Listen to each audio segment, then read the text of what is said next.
Ahí está, muy buenas noches. Sigo aceptando gente, admitir todo. Muy buenas noches a todos. Como usted ya me conoce, mi nombre es Marco Guzmán, soy editor científico y parte del equipo tanto editorial como comercial de Journal Revisions.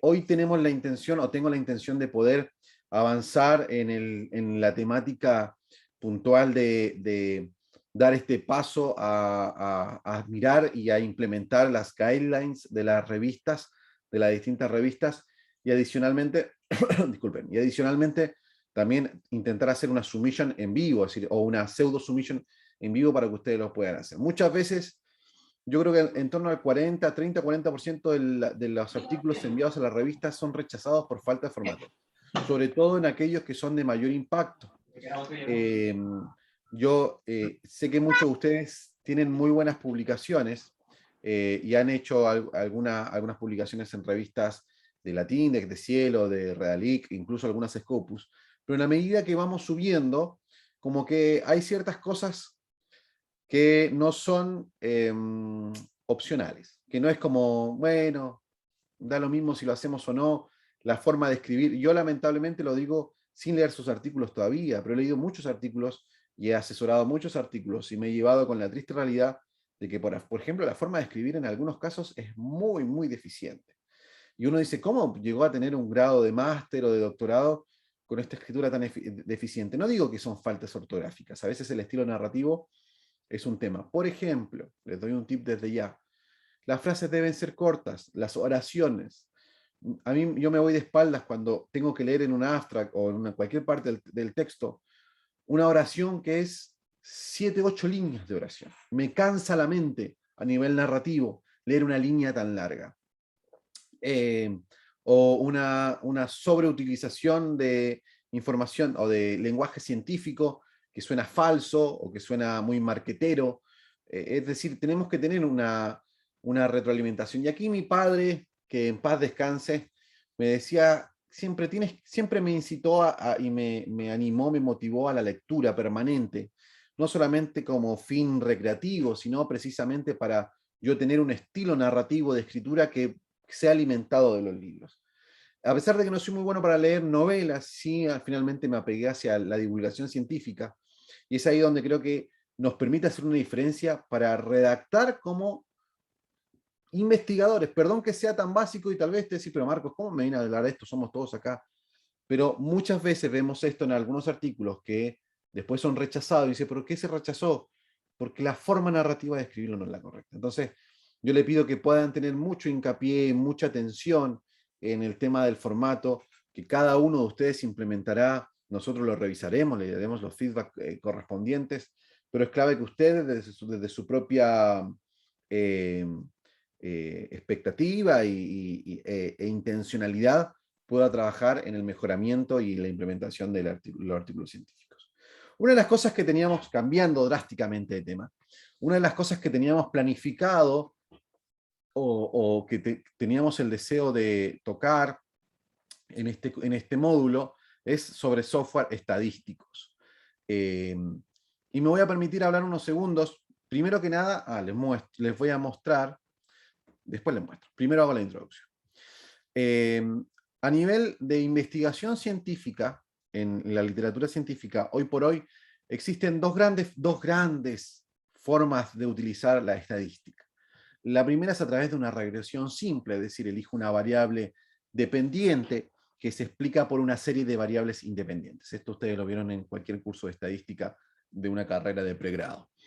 Se utiliza generalmente algún tipo de software, como es SPSS, se utiliza pruebas clásicas de heterocedasticidad, de multicolinealidad, de autocorrelación y estas clásicas elementos propios de la estadística, estocástica, probabilidad y modelos de regresión. Y la otra forma, que es bastante común y bastante funcional, es la estadística descriptiva, que básicamente utilizamos eh, herramientas básicas como el promedio, la moda, la mediana, desviación estándar, varianza, y un par de elementos más que me sirven, gráficos, ¿no? Que me sirven para generar comparativas, ¿no? Estadística descriptiva y comparativa entre variables, ¿no? Por ejemplo, la forma que tiene el rendimiento académico según la utilización de clases extracurriculares de música. Por ejemplo, hacemos un análisis estadístico, pero que no tiene que ver con una regresión lineal, sino sencillamente con un cuadro comparativo donde sacamos algunos valores que son de utilidad. Dicho esto, muchas veces muchos académicos quieren dar el salto a hacer un modelo de regresión y dicen, bueno, sabes que mira, yo soy de las ciencias sociales o soy de una rama de una ciencia dura como química, pero que en realidad a mí mismo me pasó que yo igual he hecho muchos modelos de regresión en estudios científicos, pero hoy por hoy me pones un SPSS y no sé si tengo la habilidad instantánea de trabajar porque evidentemente como no es nuestra disciplina principal, vamos perdiendo la mano. A partir de eso tengo dos comentarios y dos recomendaciones que hacerle desde ya, por eso me tomé estos minutos introductorios. El primero es que les aconsejo encarecidamente, que es algo que ya hemos hablado, hacer redes con personas que son expertos en el área. Porque cuando nosotros enviamos un modelo, un paper con un modelo de regresión puntualmente, seguramente uno de los revisores va a ser un experto en estadística. Y la verdad que la estadística, como tiene, si bien tiene algunas aristas de ciencias duras, también tiene algunas aristas muy sociales sobre, por ejemplo, la identificación de las variables, su clasificación, su tratamiento. Entonces muchas veces podemos tener discordias con precisamente aquellos que nos revisen la parte estadística y si no estamos preparados suficientemente, vamos a pasar vergüenza, porque no vamos a estar preparados para poder contraargumentar una opinión o una observación de un revisor par al respecto. Por lo tanto, mi primer consejo, más allá de decir, mire, vamos a tomar 3 o 4 clases o un curso entero sobre utilización de software estadístico, que encima generalmente es de pago, les aconsejo en primer lugar tener esa red permanente de decir, quiero hacer una regresión, incluso quiero hacer alguna estadística descriptiva básica, pero me parece muy conveniente, muy práctico, efectivamente tener un colega de estas ciencias, de probabilidad y estadística, que algún doctor en estadística que me ayude y yo obviamente proveo de la coautoría, que a ellos les interesa mucho. Ellos tienen muchos papers y muchos de esos papers no son redactados por ellos precisamente, sino son coautores que tienen la posibilidad de ayudar a otro autor en esta área. ¿Ok? Sin embargo, y sin desmedro lo anterior, ahora sí les voy a compartir pantalla, denme un segundo. En la carpeta de Drive, porque uno de los problemas que tenemos precisamente es el ocupar software, un segundo, que es pagado y la verdad, voy a ser franco, probablemente muchos de ustedes en algún momento hayan descargado el SPSS de forma no original, pirata, como quiera llamarse, o alguien se lo haya instalado, un colega, no es que usted haya, no sé, infringido la ley, sino que, bueno, algún colega le digo, mira, yo tengo un instalador, te lo configuro y listo. Y si bien eh, puede ser válido, hoy día sí hay software gratuitos que son muy útiles. Entonces, por favor, denme un segundo. Voy a abrir justamente la carpeta de la clase. Acá está. Bootcamp. Voy a compartir pantalla. Un segundo. Compartir pantalla 1. Ahí sí. Aún así me gustaría verme y no me estoy viendo. Permítanme un segundo. Bueno, pero están viendo mi pantalla, ¿correcto? Acá en el... De hecho, lo tengo que corregir porque lo puse en el módulo 3 y en realidad es en el módulo 2. Vamos. Ahí está. Vamos a moverlo porque esto debería estar en el módulo 2.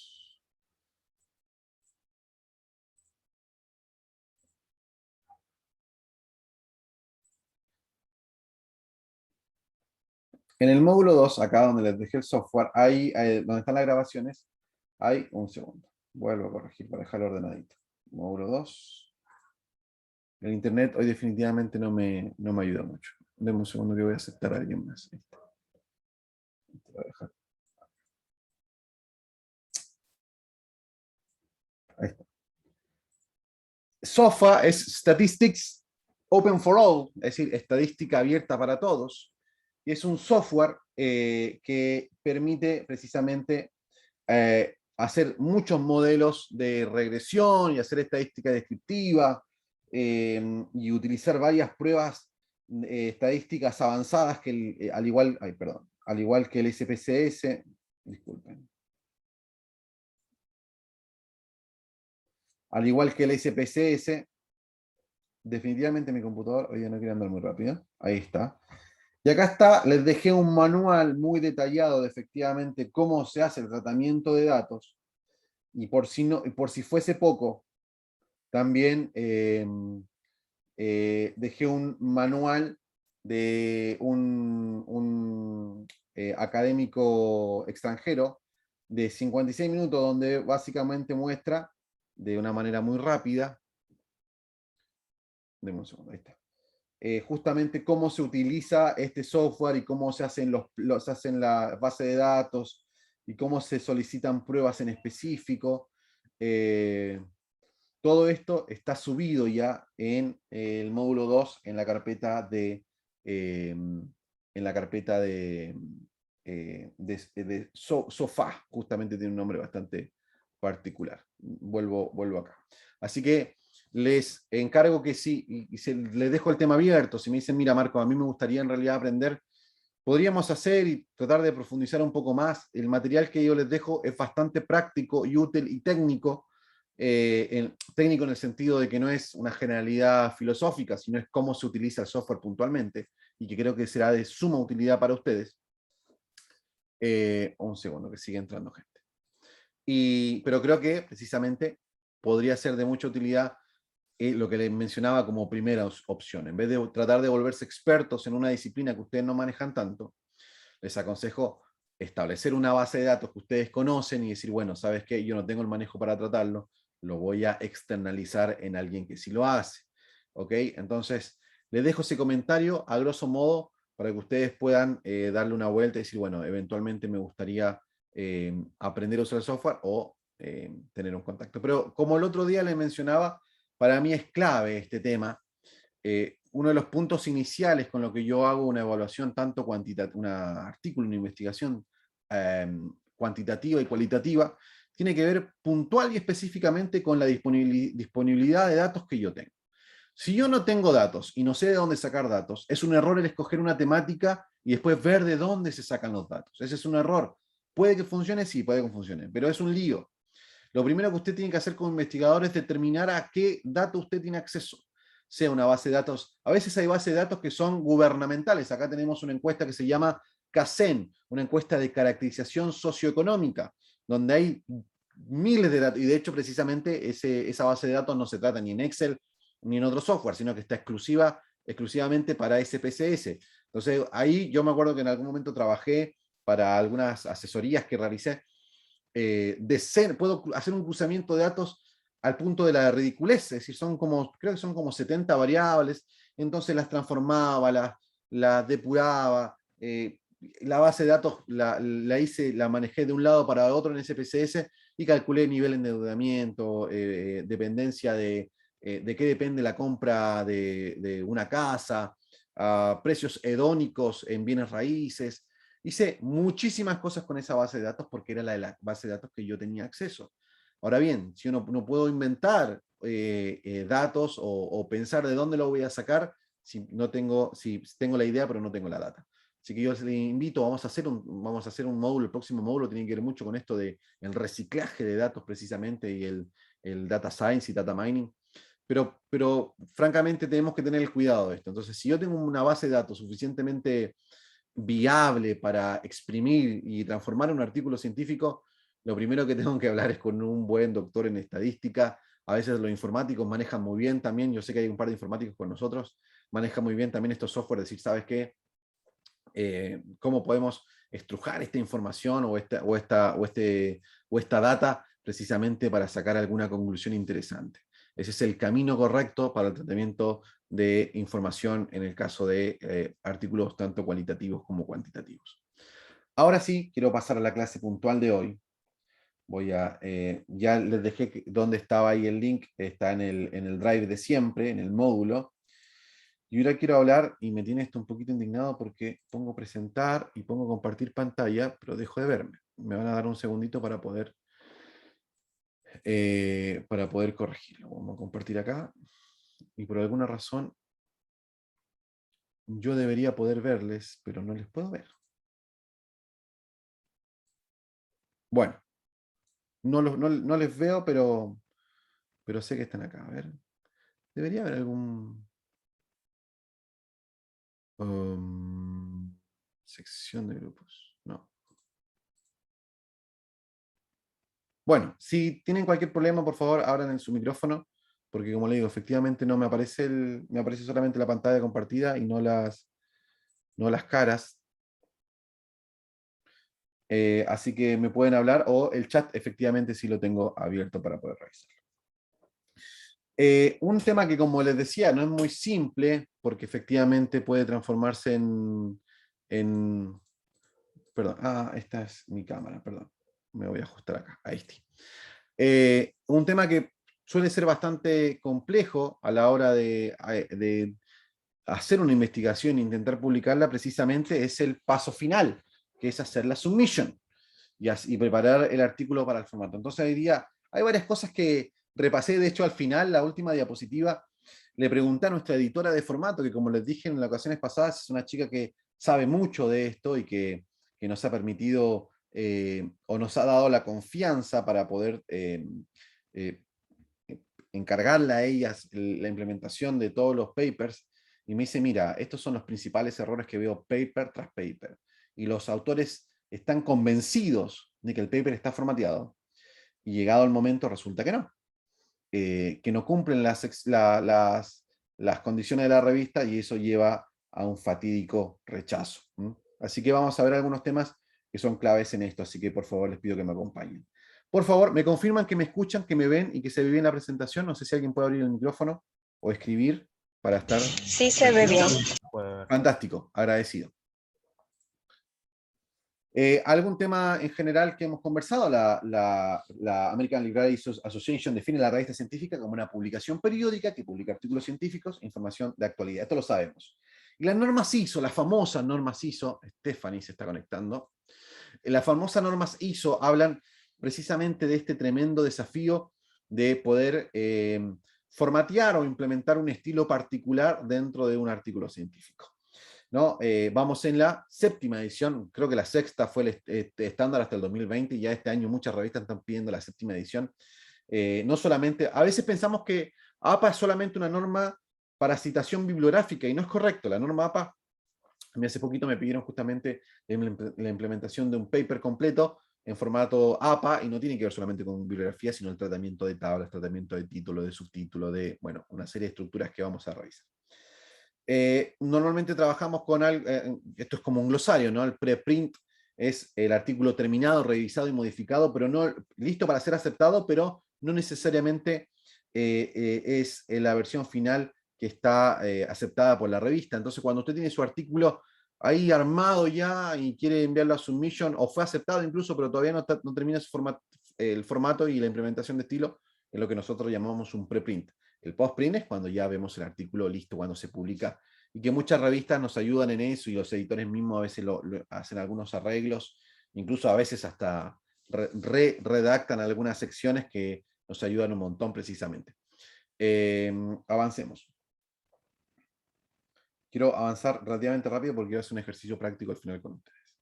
El proceso de publicación en revistas científicas tiene que ver precisamente con la preparación del manuscrito, la ética de la publicación, que está siendo un tema cada vez más importante. Hay comités, yo no sé cómo funciona en Panamá, acá en Chile hay muchos estudios que si no es aprobado por un comité de ética, es un lío. Las universidades tienen básicamente ya la exigencia transversal de tener comité de ética para la aprobación, porque a veces se externaliza, y el problema de la externalización es que a veces no hay hora, o no hay un miembro del comité para hacer la revisión correspondiente, y se vuelve un tremendo drama.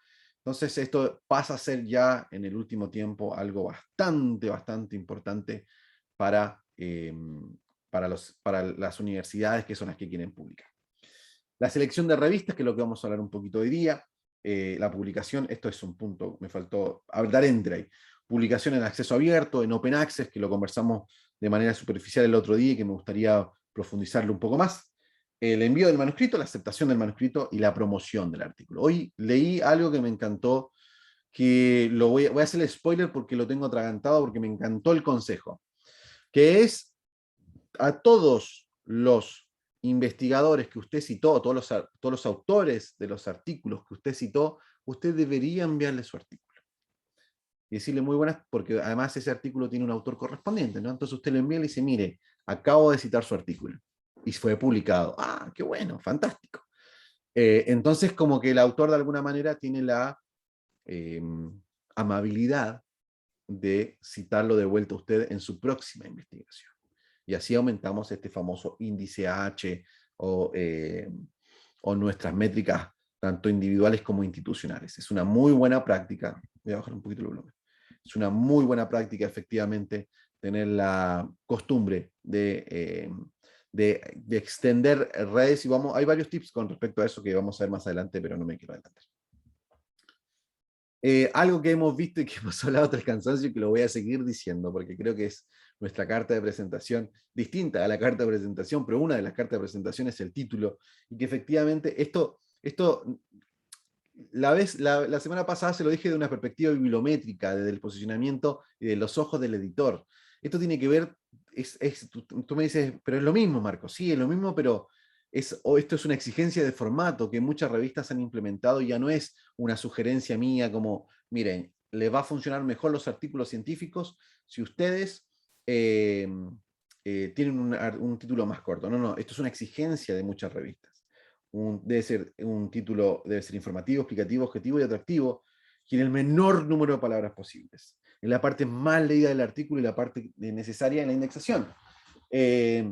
Los autores van a ver que en el proceso de submission hay mucha data que muchas veces no consideramos. El otro día estaba haciendo una submission para unos clientes en España y tenía el artículo finalizado, de hecho lo tengo ahí en una de las carpetas del escritorio, tengo el artículo finalizado, con todo me pidieron 5 declaraciones de autoría firmadas a mano, una serie de cosas gigantes nos pidieron.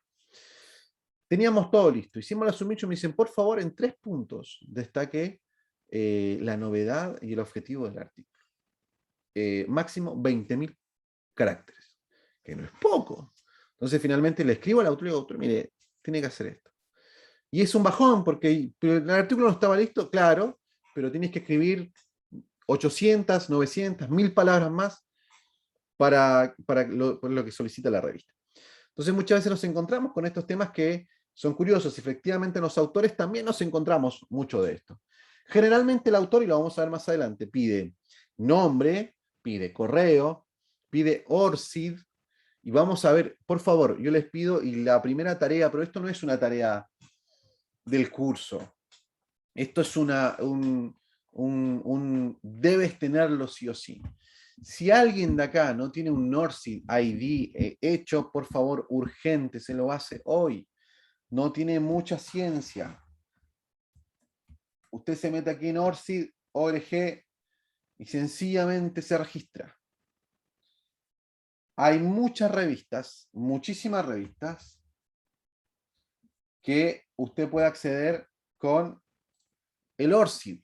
Este es un caso, precisamente esto es lo que la submission que hice hoy día justamente fue en esta revista. Denme un segundo mientras abre. No quise meterme. Salir. Logout. Si no me equivoco, acá está. Login vía ORCID. Muchas revistas y le simplifica la vida a usted como investigador, porque les facilita también el submission, porque es como cuando usted se mete a un sitio y dice, ¿desea iniciar con Google, con Gmail? ¿Desea iniciar con Facebook? Es un golazo. Acá está, nuestros clientes en general nos dan el ORCID y nos dan su clave, porque nosotros le representamos y hacemos el proceso de submission. Acá está el ORCID y ahí está su clave, que la tengo guardada, y puedo entrar a través del ORCID sin ningún problema. Y la gran ventaja, acá puedo autorizar, creo que nunca había entrado con el ORCID en esta página puntual, de esta clienta. Entonces esto es una ventaja, vamos a revisar el ORCID de Elena. ella es una investigadora, fíjese que no tiene nada, simplemente yo le pedí, hazte un ORCID. Lo único que necesito es tu nombre, y aquí puede poner, déjeme ver, a ver, yo creo que me parece mucho que puedo editar, ya que estoy acá.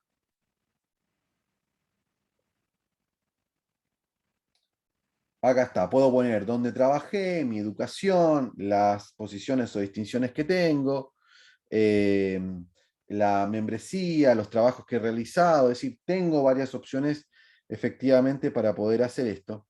Entonces yo le encargo que por favor tengan la amabilidad de hacerse un NORCID. Es el currículum del investigador y es su carta de presentación, y esto es público. Por favor, yo no sé si alguien no lo tiene, no los veo, lamentablemente no sé por qué no me aparece la pantalla, la cara hoy, pero les pido por favor que si alguno no lo tiene, calidad urgente, es el paso número uno que tiene que tener el investigador. ¿No? Y le va a servir para entrar, como le digo, a todas las plataformas de Editorial Manager y de otros sistemas de publicación. ¿No? Research ID igual es importante, es decir, esto nunca está de más, capaz que se va a tomar una tarde en hacer esto, en hacer un Research ID, en ResearchGate, en ORCID, y en otras plataformas seguramente, deme un segundo que lo maximizo esto. Perdón, antes que me olvide, aquí tenía dos, perdón el paréntesis, usted sabe que soy un tanto desordenado. Usted me dice, me quedé pendiente con esto, con el tema del software estadístico. Miren, esto es un artículo de alto impacto. Fue tratado con SOFA Statistics, me cuesta la palabra. Y esta otra, justamente, puse dos ejemplos, solamente cientos de ejemplos, utilizan el mismo software. Así que capaz que no digan después, no, es que en la clase ahí con los chilenos y los argentinos me pasaron un software ordinario, nadie conoce. No, no, no. SOFA es un software que hoy día se está ocupando bastante. Mucho investigador lo está ocupando porque es gratuito, porque me permite un tratamiento de datos de una manera muy liviana, muy fácil, tal vez no tan profundo ni complejo como SPSS, pero de todas maneras es muy útil. Y había dejado esos dos links ahí, lo vi y me acordé. Perdón por la paréntesis. Por el paréntesis, seguimos. Les decía que los autores generalmente le piden su nombre, su correo, su ORCID, su afiliación a la universidad en que pertenece y al departamento al cual pertenece, su máximo grado académico, que por favor aquí yo he visto algunos autores que tienen la fascinación de poner todos los grados académicos. No, no, no, es el mayor. Si usted es técnico, licenciado, máster y PhD, pone solo PhD, no pone los otros, porque a nadie le interesa si usted se graduó de la secundaria o si hizo un técnico o un bachillerato. Lo importante es cuál es su máxima distinción académica, su máximo nivel académico, que puede ser máster, puede ser una carrera pregrado, no hay ningún problema. Algo que tenemos que desmitificar es que solamente los PhD hacen investigación. Es lo normal, es su deber como PhD, los doctorados, hacer investigación. Pero hay mucho investigador que no tiene incluso grado académico, no tiene máster, son personas a veces de pregrado que terminaron una tesis. Nosotros hemos asesorado justamente la publicación de tesis de pregrado, que estaban muy bien diseñadas, las convertimos en artículos científicos o enseñamos cómo convertir en artículos científicos y efectivamente se publicó al tiempo y es muy importante porque si una persona quiere dedicarse a la docencia o especializarse en esto, qué bueno ya partir desde el pregrado con algún artículo científico. Y esto es muy importante también, y paso el dato para aquellos que son guías de tesis. Yo sé que Ian seguramente lo dijo porque siempre lo dice. Si usted le tocó en algún momento ser guía de tesis, ojo, evalúelo no solamente desde el punto de vista de la docencia, de la academia, sino tenga la viveza, la capacidad de decir, ¿sabes qué? Puede que este artículo esté muy bueno si lo convertimos que esta tesis se puede convertir en un artículo científico. Escoja, yo cuando estudié en pregrado, cuando estaba estudiando economía, precisamente un académico que estaba haciendo un doctorado en la UNAM me dijo, Marcos, ¿te interesa trabajar conmigo en una tesis doctoral que se ha convertido en un artículo científico? Le dije, claro, me encantaría, porque para mí era un privilegio poder trabajar con un académico del renombre que tenía este profesor mío, y trabajé con él justamente, hice mi tesis de economía, que por aquí la tengo, la hice precisamente junto con él, y era uno de los capítulos de su tesis doctoral para la UNAM. Entonces uno dice, esto es un tremendo privilegio que tienen aquellos que son guías de tesis o que son académicos y que pueden trabajar con alumnos. Y sea bueno, póngalos como coautores. O usted póngase como coautor, que también sirve. No sé, háblelo con él, converse. Esto es una gran oportunidad. ¿Cuál es el objetivo? Vuelvo a esto que hemos conversado muchísimas veces, que es el objetivo de la empresa. Más y mejores publicaciones. No solamente se tienen que hacer más publicaciones sentándome abajo de un árbol esperando encontrar el tema perfecto, sino con la información que está disponible. Otra vez que vamos a hablar justamente sobre el ciclo de la información científica y el reciclaje de la información científica en el próximo módulo. Pero es algo que necesariamente tenemos que tener claro, como fresco, decir, ¿sabes qué? Esta persona, con esta persona podemos estrujar esta información, esta tesis, y la podemos convertir en un artículo científico. Paréntesis, para variar. Les mencionaba sobre la afiliación, dije correo, dije ORCID, dije mayor grado académico, y lo otro, esto está anotado más adelante. Y lo otro son las líneas de investigación, o también llamado de manera más simple, personal keywords, las keywords personales, lo he conversado antes, no la keyword de su estudio, sino de las keywords de sus líneas de investigación, transversalmente, lo que usted ha estudiado y lo que usted quiere desarrollar. Eso se los piden en la autoría. Algo que están pidiendo mucho con respecto al autor también es algo que está más adelante también, que es el aporte. Voy a salir de esta pantalla, mira, aquí también lo tengo guardado para que vean que guardé todos los links que quería ocupar hoy día. Credit Author Statement, o declaración de crédito de autor. Lo voy a poner en castellano para no complicarnos. Taxonomía de roles colaboradores se introdujo con la intención de reconocer las contribuciones de los autores individuales, reducir la disputa de la autoría y facilitar la colaboración. La idea surgió, bla, bla, bla. El autor correspondiente es responsable de garantizar que las descripciones sean precisas y estén de acuerdo con todos los autores. Y estos son los que usted puede clasificar. Entonces puedo decir, mira, justamente con lo que decía, la idea de investigación es mía. Yo hice precisamente, yo desarrollé ese método y además hice la metodología. Pero ¿sabes qué? El tema del uso de SPSS no la hice yo, lo hizo en realidad otra persona. En realidad, o esto, ¿no? La curación de datos. O alguien hizo el formato, ¿no? O alguien lo supervisó, administró el proyecto. Alguien no escribió nada, pero se consiguió la plata. Y no deja de ser un tema importante conseguirse los recursos para implementar una investigación. Y esto finalmente queda así al final, ¿no? Esto es parte de la autoría, ¿no? Autor 1, conceptualización, metodología, software. Autor 2, curaduría de datos, redacción, preparación del borrador. El otro, visualización e investigación. Esto es algo que están pidiendo. A mí hay algo que me solicitan mucho precisamente de Ecuador y de Perú, es ¿cuántos autores puedo poner? Y yo con el tiempo pensé que era una pregunta inocente, y después me di cuenta que precisamente a mayor cantidad de autores que puedo permitir, significa que pueden compartir los gastos. Entonces, si yo le vendo un servicio a $1.500 y pueden poner 5 autores, significa que puede pedirle $300 a cada uno, y a él no le sale 1.500, sino que le sale 300, ¿no? Y así continuamente. Yo lo he visto eso, y puede ser un tema hasta falta de ética, pero escapa de, si él me dice estos son los coautores, le digo, bueno, perfecto, usted sabrá lo que hizo, y yo como editor tendré la responsabilidad de informárselo a la revista según sus propias declaraciones firmadas, ¿no? Si en algún momento es algo sospechoso, la revista tendrá que evaluarlo, ¿no? Yo me he dado cuenta cuando a veces quieren meter en un paper de economía a un contador, a un kinesiólogo, una enfermera, a un profe de niños, de parvularia, a un doctor y a un carpintero. Uno dice, me parece que estamos metiendo personas random y no necesariamente aquellos que trabajaron en la investigación científica. Pero insisto, esto ya estamos en el campo de lo ético y no de lo científico o de lo editorial puntualmente. Así que mucho ojo con eso, con respecto a las contribuciones. Es algo que se está pidiendo. A veces nos piden un formato. Este es uno de los formatos. Dani, por favor.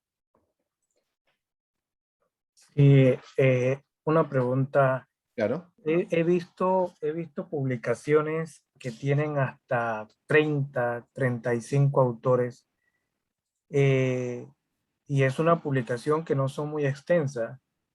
La pregunta es, obviamente es muy extraño que tantas personas trabajen en un paper, pero también, ¿por qué las editoriales o las revistas permiten tantos autores? Mira, la verdad, yo me sorprendí, porque el otro día me hice la misma pregunta, debe haber un límite. ¿Cuál es el límite? Y me encontré con artículos de 3.000, 3.500 autores. No lo podía creer, digo, esto es impresionante. Porque son centros de investigación completos que se unieron, entonces son 7 centros de investigación, y al final uno ve el listado, y son hojas y hojas y hojas y hojas de autores. Claro. Y la verdad que muchas veces va a depender de la investigación. Si mira, si yo hice un paper donde yo, profesor, hice una evaluación de mi sala de clases, de mis alumnos, de una clase en particular. Es como que yo, Marcos, voy a decir, ¿sabes qué? Voy a hacer un estudio de ustedes y voy a hacer una encuesta de algo que se me haya ocurrido con una metodología validada. eh, y lo puedo publicar solo, y tal vez puedo poner de coautor a Ian, y digo, Ian, ayúdame con tal cosa, pero no tiene sentido tener 35 autores para un estudio que a priori se ve que es muy básico. Hay otras investigaciones que dan para mucho más, porque, por ejemplo, yo hace un tiempo asesoré en la Universidad Católica acá de Chile, en la Pontificia, un estudio de enología, donde habían hecho clonación de cepas durante 12 años. Entonces habían trabajado una cantidad de gente que había hecho una evaluación química, otra una evaluación botánica, otros habían trabajado en el campo, otros habían trabajado en la redacción, en el control, en los laboratorios, en el campo propiamente tal, como recién dije. Entonces, capaz que en ese estudio eran 50 o 60 autores y era totalmente entendible porque todos formaron parte de la investigación. Entonces, va a depender de. Ahora, como le digo, en algún momento creo que no había ninguna regulación. Creo que cualquier persona podía poner la cantidad, no en todas las revistas, pero creo que era mucho más libre. Hoy por hoy siento que estos son primeros pasos que están apuntando a todos los autores tienen que tener ORCID. Es algo que muchas revistas están pidiendo. Ya no es opcional. Hay muchas revistas que están pidiendo ORCID obligatoriamente. O Research ID, que es el otro que les mostré. Y eso que significa precisamente que en algún momento están diciendo, mira, necesito ver que tú eres un investigador, o por lo menos que estás dentro de una universidad. Hay muchas revistas que no están permitiendo, o que están complicando, me ha pasado a mí, porque me ha pasado que algunas investigaciones las hemos hecho que son académicos, junto con personal de alguna empresa o de alguna institución no académica. Por ejemplo, Codelco, que acá es la empresa del cobre, del tratamiento del cobre. Hay algunos que son expertos científicos dentro de la empresa para el tratamiento del cobre, que han hecho un aporte científico junto a otros autores y han publicado. Yo a la hora que quiero poner Codelco como empresa, me dice no, porque no es una universidad, no es una institución ni un centro de investigación, es una empresa. Entonces, tienes que detallar un poco más de qué se trata. Entonces, en algún momento están pidiendo más caracterización de los autores para que haya una coherencia en la línea de investigación. Ahora, hay un tema más. Perdón, que justo se conecta Jessica. Hay un tema más que también apunta a lo criterioso, a lo lógico, que tiene que ver con que la revista en cualquier momento puede, es decir, no en cualquier momento, la revista puede ver el artículo y rechazarlo. Es decir, ¿sabes qué? No, está muy lindo el artículo, pero está dudosa del tema de la autoría, porque es algo que también se comenzó a hacer. Lamentablemente, como en todo orden de cosas, cada vez que alguien ve una oportunidad de negocio, la va a explotar. Una buena oportunidad de negocio es ser investigador y cobrar y vender coautorías. ¿Por qué? Porque al investigador en su universidad le dan un incentivo gubernamental. Entonces, si a él le dan $1.000 y yo le cobro con 500 por una coautoría, él se gana 500 por nada y yo me gano 500 por nada. Y el único que pierde es el gobierno. Y en algún momento eso también se empezó a observar, como el de vender artículos científicos. De repente autores que no habían publicado nada aparecen con 4 artículos sometidos en revistas de alto impacto y artículos muy buenos. Y lamentablemente, sin ánimo de irme mucho, la ciencia le falta mucha regulación. Mucha regulación. Cualquier estudio que se haga, no hay una comprobación externa de lo que hice, exceptuando cuando son casos médicos. Y justamente los comités éticos apuntan a esto. El tema del inscribir casos clínicos médicos, ¿no? Apunta hacia lo mismo, hasta en algún momento decir, normalicemos el tema de la información científica, porque perdón que se lo diga con tanta frialdad, a mí no me impide nada, nada me impide hacer una base de datos falsa y hacer una investigación al respecto, con resultados muy prometedores. Le pido a un buen amigo informático que me ayude y seguramente lo voy a poder lograr sin ningún problema. Entonces, justamente tenemos que tener ese cuidado de también tener nuestra propia ética, ¿no? Es decir, ¿sabes qué? Porque todavía hay muchos márgenes para hacer trampa dentro del sistema de investigación. La creación falsa de base de datos. Vender o ser parte de papers donde no fui una contribución real. Instituciones que compran y venden papers para otros, ¿no? Yo como empresa, como Journal Revision, podría agarrar 3, 4 editores y decir, hagamos papers como loco y vendámoslos. Un paper se vende muy caro en el, comillas, mercado negro. Porque muchos papers dependen del doctorado de alguien, y un doctorado que costó $20.000, $30.000 en países en Europa, yo se lo puedo, si lo digo yo tengo la solución, y vale $5.000, $6.000, la persona lo va a pagar.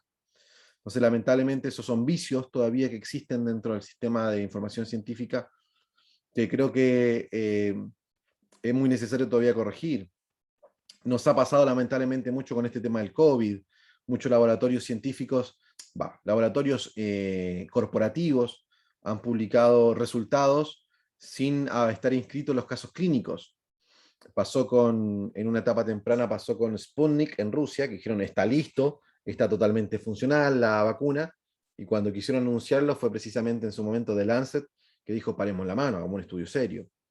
Porque en algún momento se estaban filtrando papers no indexados con resultados o en revistas con menos impacto, y en algún momento, dentro de todo, The Lancet se volvió la revista científica, ¿no? Que una de las más importantes del mundo, se volvió justamente un estándar. Pasó lo mismo con la que están dando acá en Chile, que es la Coronavac, del laboratorio Sinovac. En su momento se anunció, incluso se citaba y se cayó en el error de citar artículos que citaban fuentes no científicas. Entonces, cuando yo a la bibliografía quiero ver cómo está la etapa 3 de esta vacuna, de fase 3, me encontraba y decía, mira, citó un artículo científico. Y cuando iba al artículo científico, citaba una base de datos o una nota periodística dentro de la web de Coronavac. Y daba la sensación de que era una información científica válida cuando aún no estaban publicados los estudios de fase 3, que eran los que finalmente daban el sello de garantía de que daba tranquilidad poder ocuparlos. Entonces, no me quiero meter en ese tema, no soy ni conspiranoico, ni mucho menos con el tema del COVID. Estoy con todas las vacunas precisamente necesarias aquí en Chile, pero ahí uno se da cuenta que todavía le falta al mundo científico cierta rigurosidad para tratar el tema de los autores, para tratar el tema de las bases de datos, para tratar el tema del metodológico, tal vez hacer entrevistas, desconozco en realidad. Sé que algunas revistas, por ejemplo, están pidiendo, si usted hace una encuesta, en algún momento subir como material complementario los nombres de las personas y algún dato de contacto. Entonces hice una encuesta a 400 personas, dame el contacto, porque vamos a llamar a alguna random para efectivamente comprobarlo. Y me parece muy bien, eso es algo que nosotros tenemos que tener esa certeza. Avancemos, porque como ustedes saben, soy argentino y puedo hablar hasta las 3 de la mañana, y ya son aquí en Chile, ya son las 10 de la noche, y creo que llevo muy poca tiempo todavía. Vamos a continuar.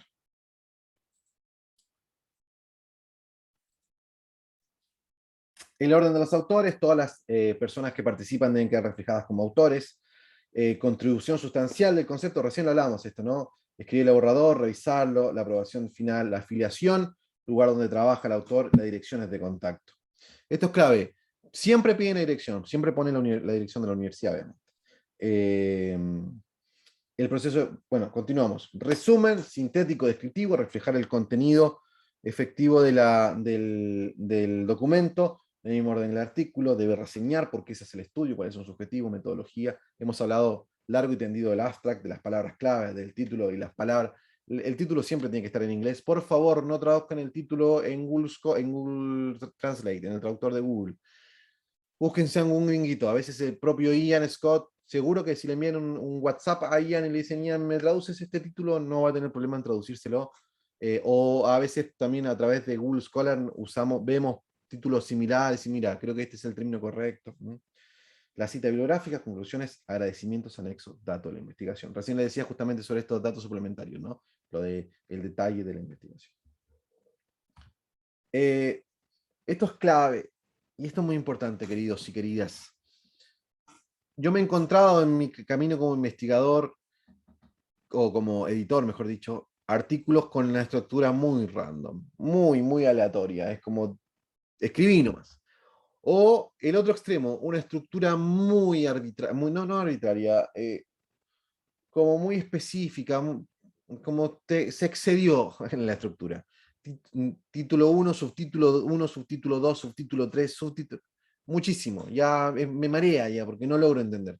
Generalmente se tienen dos subtítulos. Los títulos fundamentales, que son esto, introducción, materiales y métodos, o metodología, resultados, discusión y conclusiones, que son como los clásicos. Y de todas maneras podemos tener algunos subtítulos entre medio.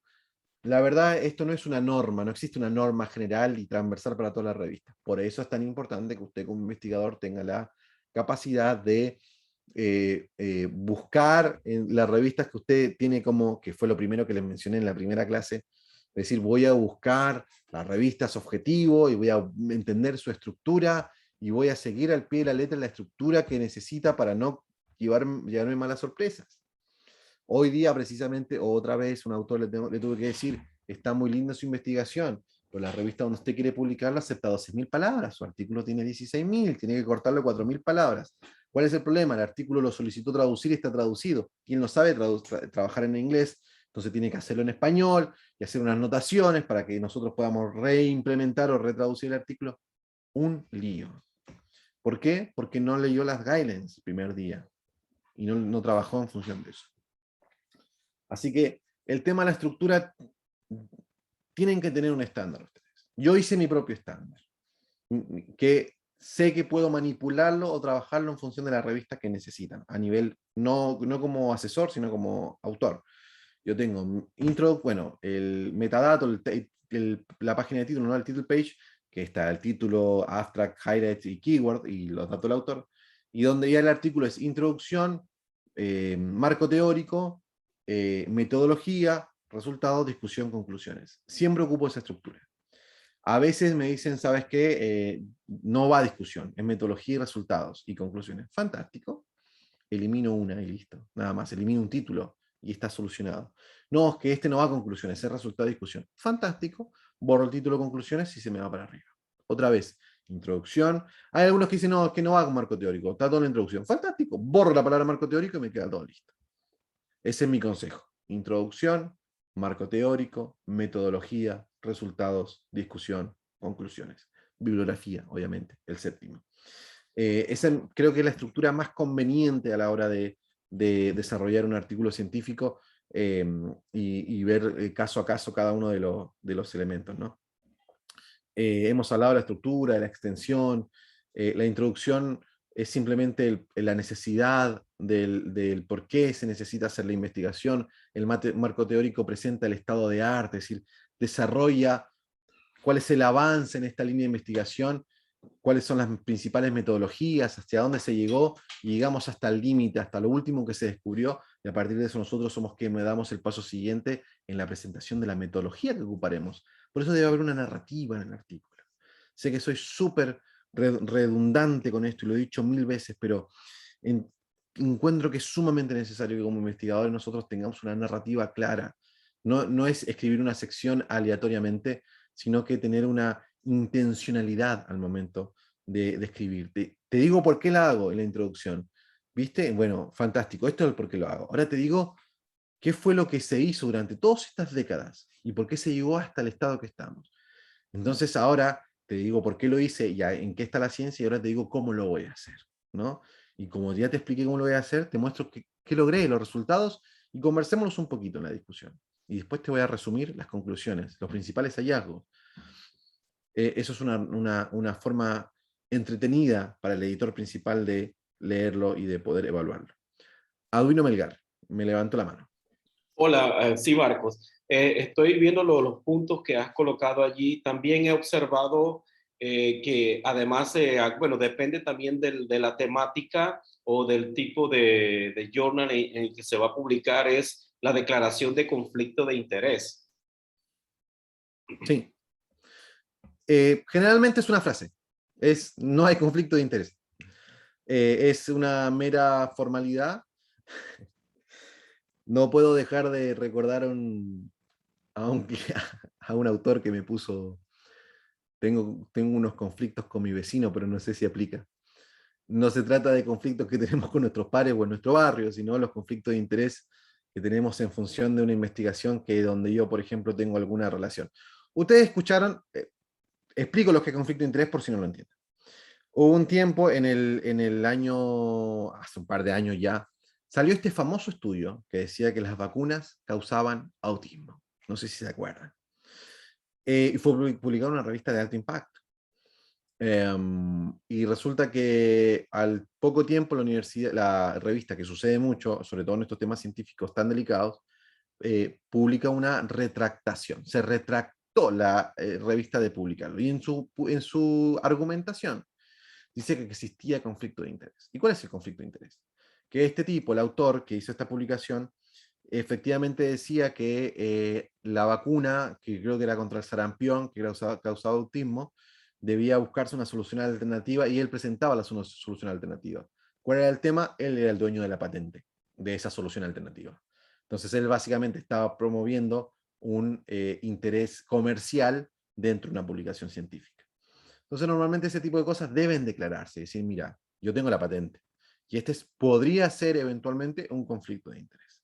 Es como cuando un político se vuelve ministro de energía y es accionista de una compañía de electricidad.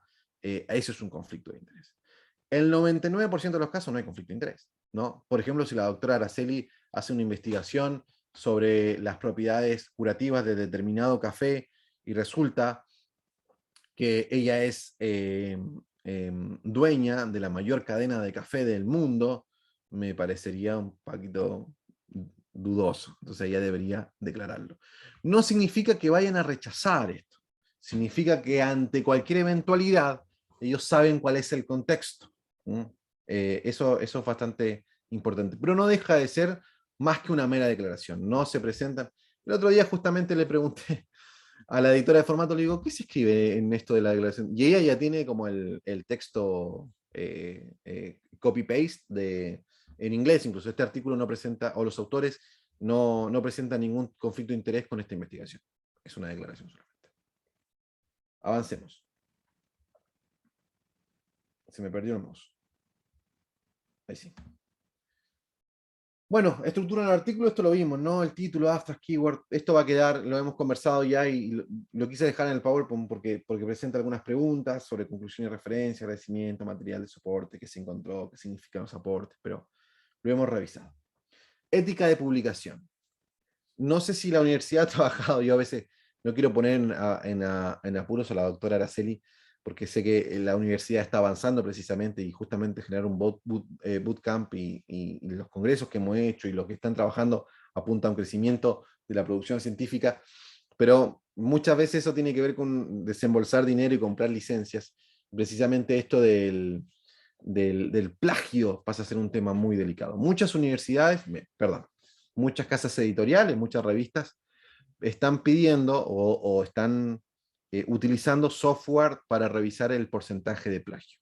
Es muy útil que la universidad pueda tener algún tipo de licencia para esto. El principal y más conocido, que no está acá nombrado, es Turnitin, que es un software, nosotros lo compramos, una licencia un tiempo lo tuvimos, que me da básicamente el porcentaje de plagio que tiene.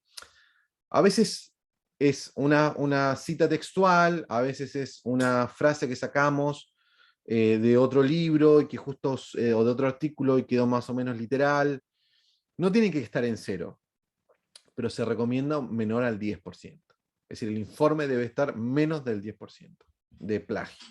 Porque se asume, las revistas y los editores asumen que hay una porción que a veces ni siquiera es una no es ni siquiera una copia, sino que a veces son palabras tan comunes en una disciplina. Si yo voy a hablar de economía, de macroeconomía, seguramente voy a hablar de inflación, de tasa de desempleo, de balanza comercial, de tasa de política monetaria, de una serie de elementos que voy a decir, ah, mira, está repitiendo lo mismo que dijo otro paper. Y no, porque es parte de un vocabulario que es recurrente dentro de una disciplina. Fuera de que en algún momento pude citar algo, alguna frase puntual de algún autor que me pareció interesante y la quise dejar tal cual como estaba. Y eso se acepta. Ahora, yo me he encontrado con papers con 35, 40% de plagio, de copy-paste de otros lugares. Obviamente eso es un rechazo automático. Entonces hay que tener mucho cuidado precisamente con esto. Hay otras trampitas que yo les invito a evitar. Hay algunos autores que me dicen, mira, quiero publicar este artículo. Fantástico. Y yo pongo los keywords, un artículo en inglés. Está en inglés el artículo. Pongo los keywords, bla, y de repente llego al mismo artículo, pero en español. Y le digo, ¿qué es esto? Y el mismo autor encima, ¿no? Obviamente. Me dice, claro, es que ya lo publiqué en español, ahora lo quiero publicar en inglés. Como no salta el Turnitin, porque está en otro idioma, un golazo.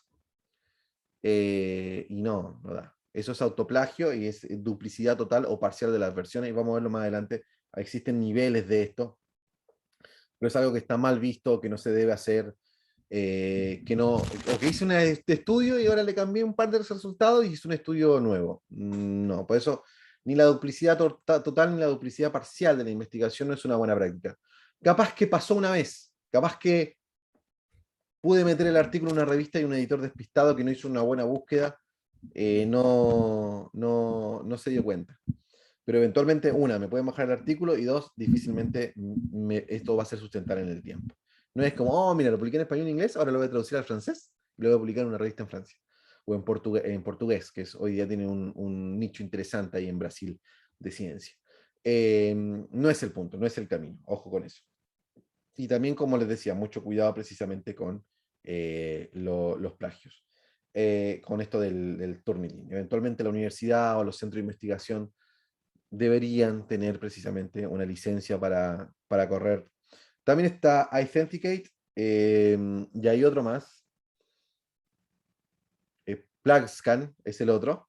Pero no todos tienen el mismo porcentaje necesariamente, pero como que el que es estándar es Turnitin. PlugScan es abierto y es más económico porque es pagado y no es tan barato. Nosotros cada tanto compramos un paquete porque es por palabra, entonces, bueno, 10.000 palabras vale, no sé, $30. O se compran paquetes, no sé, 50.000 palabras a $100. Entonces, bueno, compré y lo dejé ahí guardado y cuando necesito lo corro, ¿no? Pero lo ideal es que cuando eso se vende institucionalmente y queda abierto.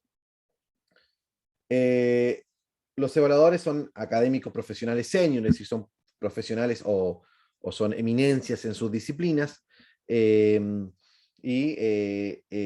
son los que evalúan de forma crítica y constructiva los manuscritos cuando el editor principal de la revista lo pide. Es lo que llamamos evaluación de pares o peer review. La evaluación es anónima y ciega, también llamada en inglés double blind, doble ciego. Acá hay un tema también muy interesante. Muchas revistas piden que no esté su nombre en el artículo. Entonces le piden a usted que envíe una title page con todos los datos y un artículo distinto. No sé si lo tengo acá, déjenme ver, para mostrar el ejemplo de inmediato.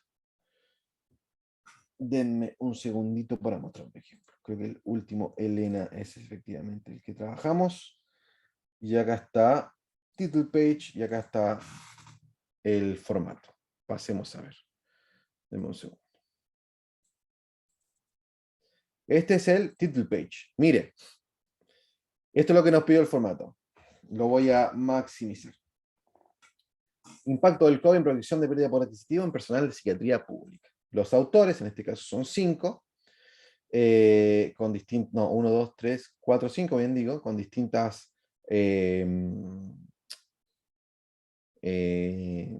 se me fue la palabra, pertenecen a distintas instituciones, ella es la autor correspondiente, el abstract estructurado, objetivo, método, resultados y conclusiones, state and declaration, funding, no funding has been received for this manuscript, Conflict of interest, there are no conflict of interest to declare. Cortito, lo que me preguntaba recién el académico. Author contributions, lo que recién le mencionaba. Key points. Esto es algo que nunca me habían pedido. Pero lo que recién le decía, en 2000 palabras máximo, digo, en 20.000 caracteres máximo, creo que el total fue 650 palabras. ¿Cuál fue los 3 principales puntos de su investigación? Así que la autora con todo el amor lo hizo en castellano y nosotros lo tradujimos por nuestro equipo de traductores. Esto acá está todo el detalle de los autores. Ahora bien, vuelvo a la carpeta. Form 2, creo que lo había abierto, ¿no? Acá está el artículo y esto es un artículo anónimo. Como ustedes pueden ver, aquí no hay nada de nombres. Muchas revistas piden esto, artículos anónimos. Incluso tampoco se permite autocitarse, es decir, no puedo citarme a mí mismo en este artículo. Debo citar a un autor secundario, no sé bien, depende de la revista, hay reglas para eso. Pero la idea es precisamente evitar que el autor principal vea mi autoría para que no haya ningún sesgo al momento de hacer la evaluación. Esto es algo que muchas revistas, la gran mayoría de revistas, solicita y funciona. Acá justamente le decía lo del detector de plagio, Authenticate, Crosscheck, Crossref. En esta universidad se usa Ephorus. Y también hay organismos que velan por la ética profesional, como el Comité de Publication Ethics y otros más que precisamente tienen como finalidad evitar que no haya trampa, básicamente, malas conductas. Acá lo que yo le decía, este es el Comité of Publication Ethics. Acá dice comprobar el grado de superposición o redundancia, si es de menor o de mayor importancia, o si no hay ninguna, y en realidad... Es decir, hay un protocolo para evaluar cuando hay una desconfianza con respecto a la autoría.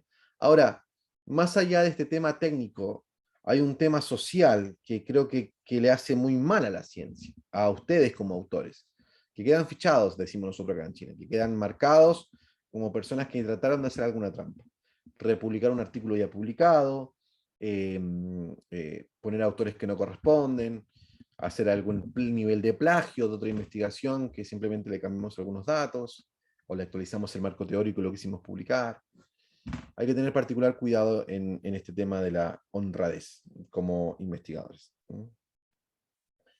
Con respecto, avancemos un poquito más.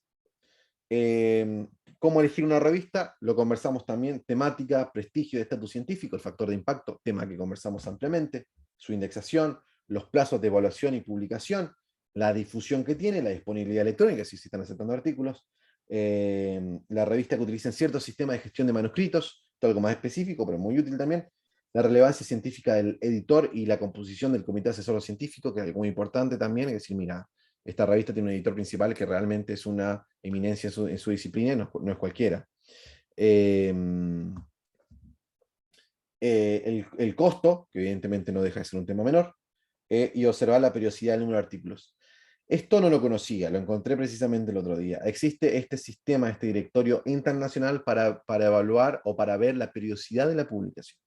Obviamente esto es pagado. Yo como simple mortal no tengo acceso, si no se lo hubiera mostrado, pero se da de alta a la institución y pueden ver con qué periodicidad publican y aceptan y tratan artículos. Esto también es estas herramientas no gratuitas, muy propio de todo el mundo de Clarivate Analytics, de Thomas Reuters, de Elsevier, de NDPI, que le gusta cobrar porque efectivamente es como se financian, ¿no? Avancemos, no queda mucho. Quiero mostrarle un par de cositas. Editor y funciones editoriales, esto lo hablamos, el editor es la persona o la sociedad que publica la revista, es decir, selecciona, reproduce y distribuye la obra del autor. Su trabajo es gestionar el programa, organizar los sistemas, corregir los manuscritos y dirigir el proceso de producción. ¿Qué clave es esto de las normas para autores? Que ahora quiero justamente ver algunos ejemplos. Este era un ejemplo, pero quiero ver otro presencialmente. Esto es clave, lo vuelvo a repetir. Lo hablamos inicialmente. Lo primero que yo reviso, hay dos cosas que yo reviso cuando me meto en una revista. Lo primero es si está indexada en donde yo creo que está indexada. Lo segundo es si cobra. Porque si cobra, como justamente Spring Wemeral, que cobran 800, 1500, 2000, 2500 euros, me voy de espalda, no puedo pagarlos. Y no siempre la universidad está interesada en efectivamente generar esto. ¿Por qué una universidad estaría generada? Esto es interesada, perdón. La otra vez me preguntaron esto y tuve que darle una vuelta y efectivamente hay una forma. Si usted como investigador publica en una revista que no es open access, la universidad no puede indexar en su propia página o en su propio repositorio su investigación hasta dentro de 18 meses. Eso para la publicidad, para la acreditación y por una serie de cosas no le es muy conveniente.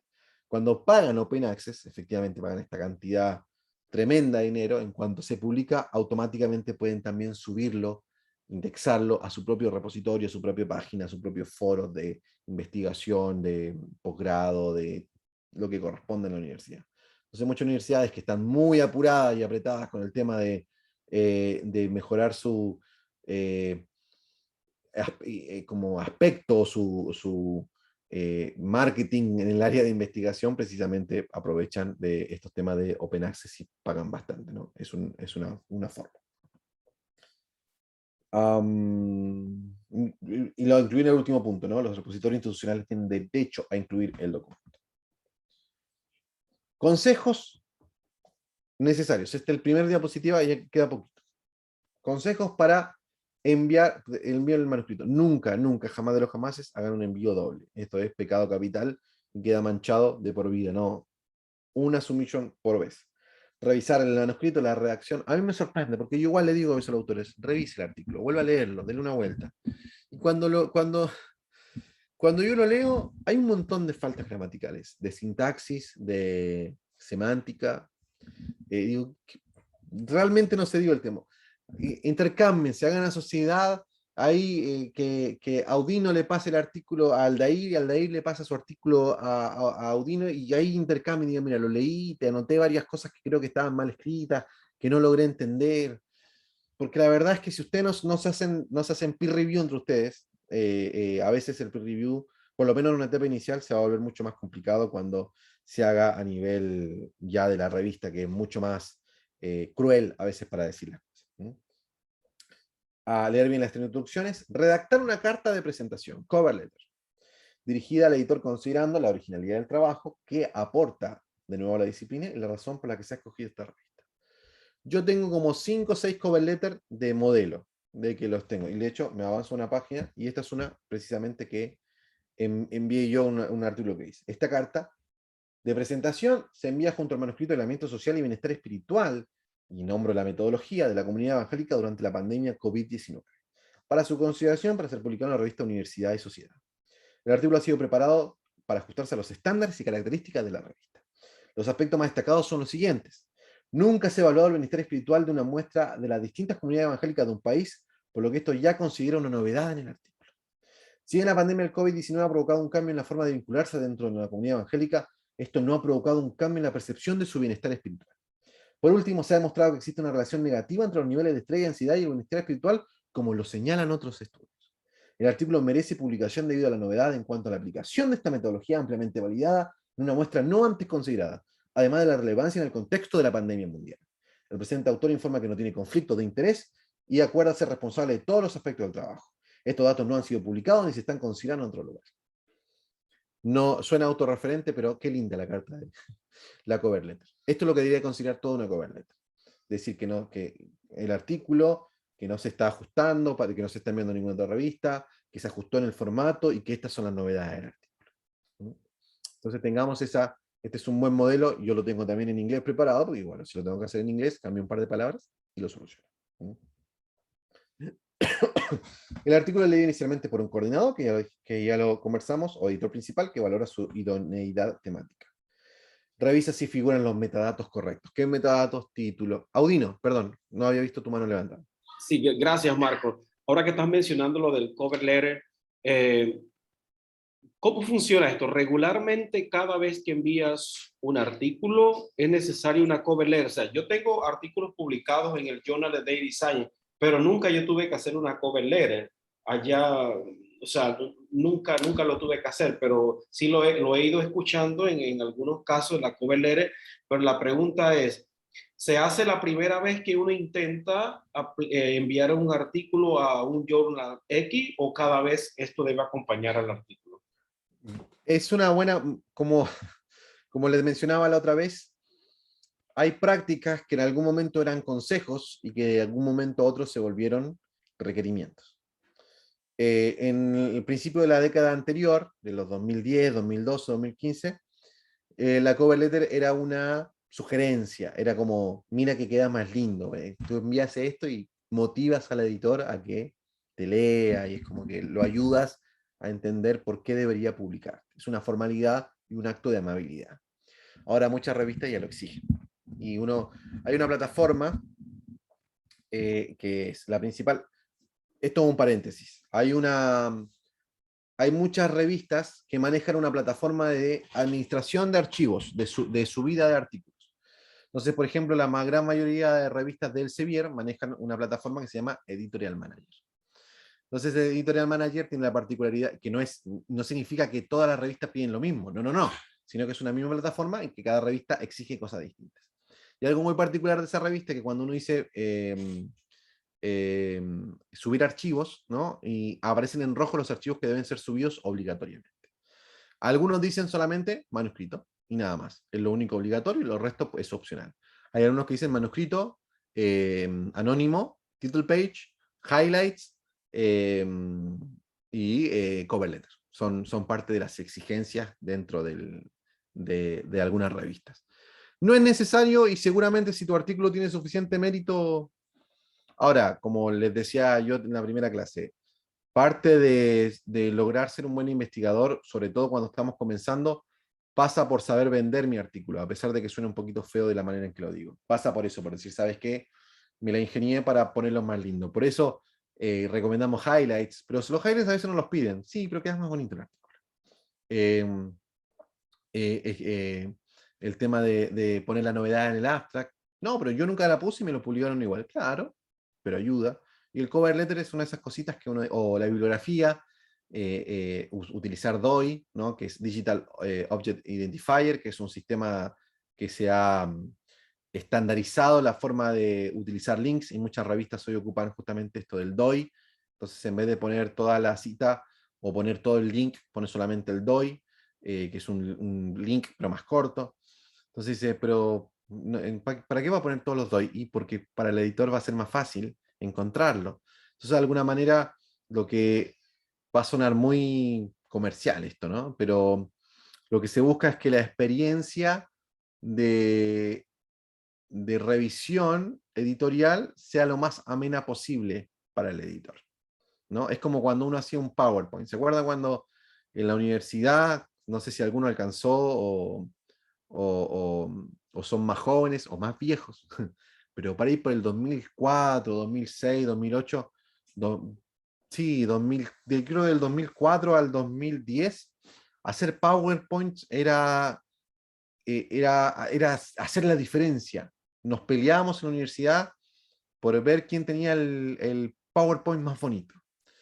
Le podía estar malísima la información del PowerPoint. Pues si estaba bonito, si tenía buen efecto de transición, es como, oh, mira, se esforzó y hay que darle un mérito porque que le quedó lindo, ¿no? Y como más fácil de digerir.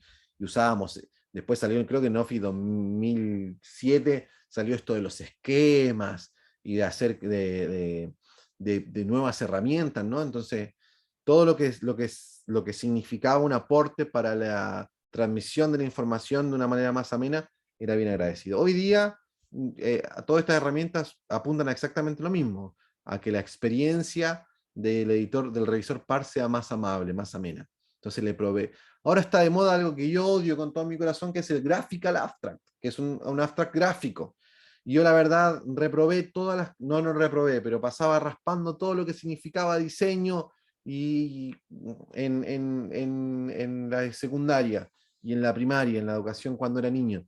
Entonces dice, no, es que tiene que hacer un esquema, dibujito, y a veces digo, ¿cómo hago un dibujo de un estudio científico? No me calza. Hay cosas que tal vez podría esquematizar con un mapa conceptual, pero no siempre se me ocurre. Y me ha pasado tener que hacer y me quedan horribles, pero es la exigencia de la revista.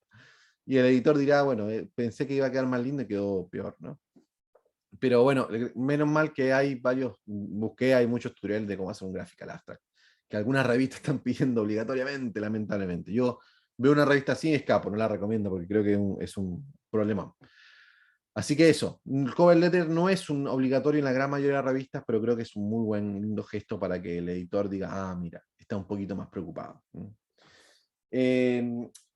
Algo muy importante es que tenemos 4 outputs dentro del resultado del editor o del revisor, como usted quiera llamarlo, de la revista. Número 1, aceptado de inmediato. Pasa el 2% de las veces. Si usted le pasó, le felicito porque no es tan normal que pase. Generalmente el artículo es aceptado con revisiones menores o con revisiones mayores. Las revisiones menores generalmente tienen que ver con un tema editorial narrativo. Hay un párrafo que no se entiende, podría considerar esta cita que no consideró, podría extenderse un poco más en este aspecto de los resultados que no me quedó tan clara, podría considerar este aspecto en las conclusiones, se trata de eso. Generalmente el revisiones mayores tiene que ver con un cambio ya más profundo, incluso a veces hasta metodológico.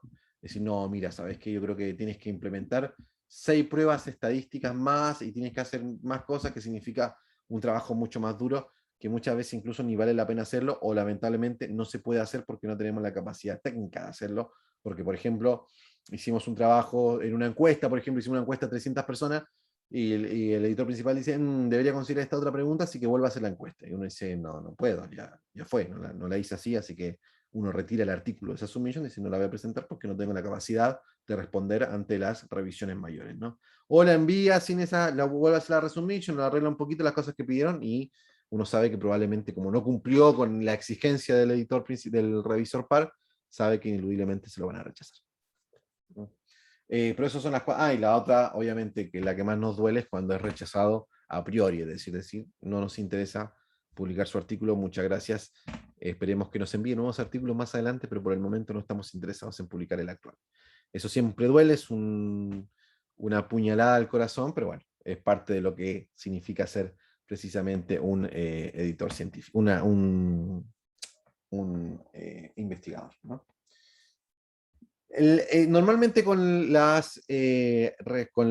lo aprueban con revisiones menores o revisiones mayores, se tiene que enviar una carta, que más que una carta como la cover letter pasa a ser una carta donde yo especifico todas las modificaciones que se implementaron y o no se implementaron. Entonces, punto por punto, generalmente se tiene que decir, estimado autor, usted me pidió que hice esto y yo lo implementé. Usted me pidió que yo hice esto y yo lo implementé. Usted me pidió que hice esto, no lo implementé porque encuentro que no es necesario por tales motivos. El siguiente punto. Eso es necesario, siempre. No me he encontrado un caso que no haya sido necesario. Generalmente, o en todas las veces que me ha tocado, por lo menos a mí como editor, enviar esta respuesta, se me ha solicitado precisamente hacer esta carta. Así que tengan en cuenta que no es, corregí lo que me pidieron, lo subí de nuevo. No, tiene que ser una carta muy amable, con todos los puntos y cómo se abordó específicamente. Ya se lo mostré. Esto de la aceptación, que hay un tema de que las revistas en general pasan a tener el poder sobre su artículo científico y si quieren modificarlo, puede hacerlo, y si usted se siente pasado a llevar, podría ser un acto de la justicia, pero estamos hablando de un tema más extremo. Pero no se sorprenda si un día dice, me modificaron mi artículo, no lo había escrito así.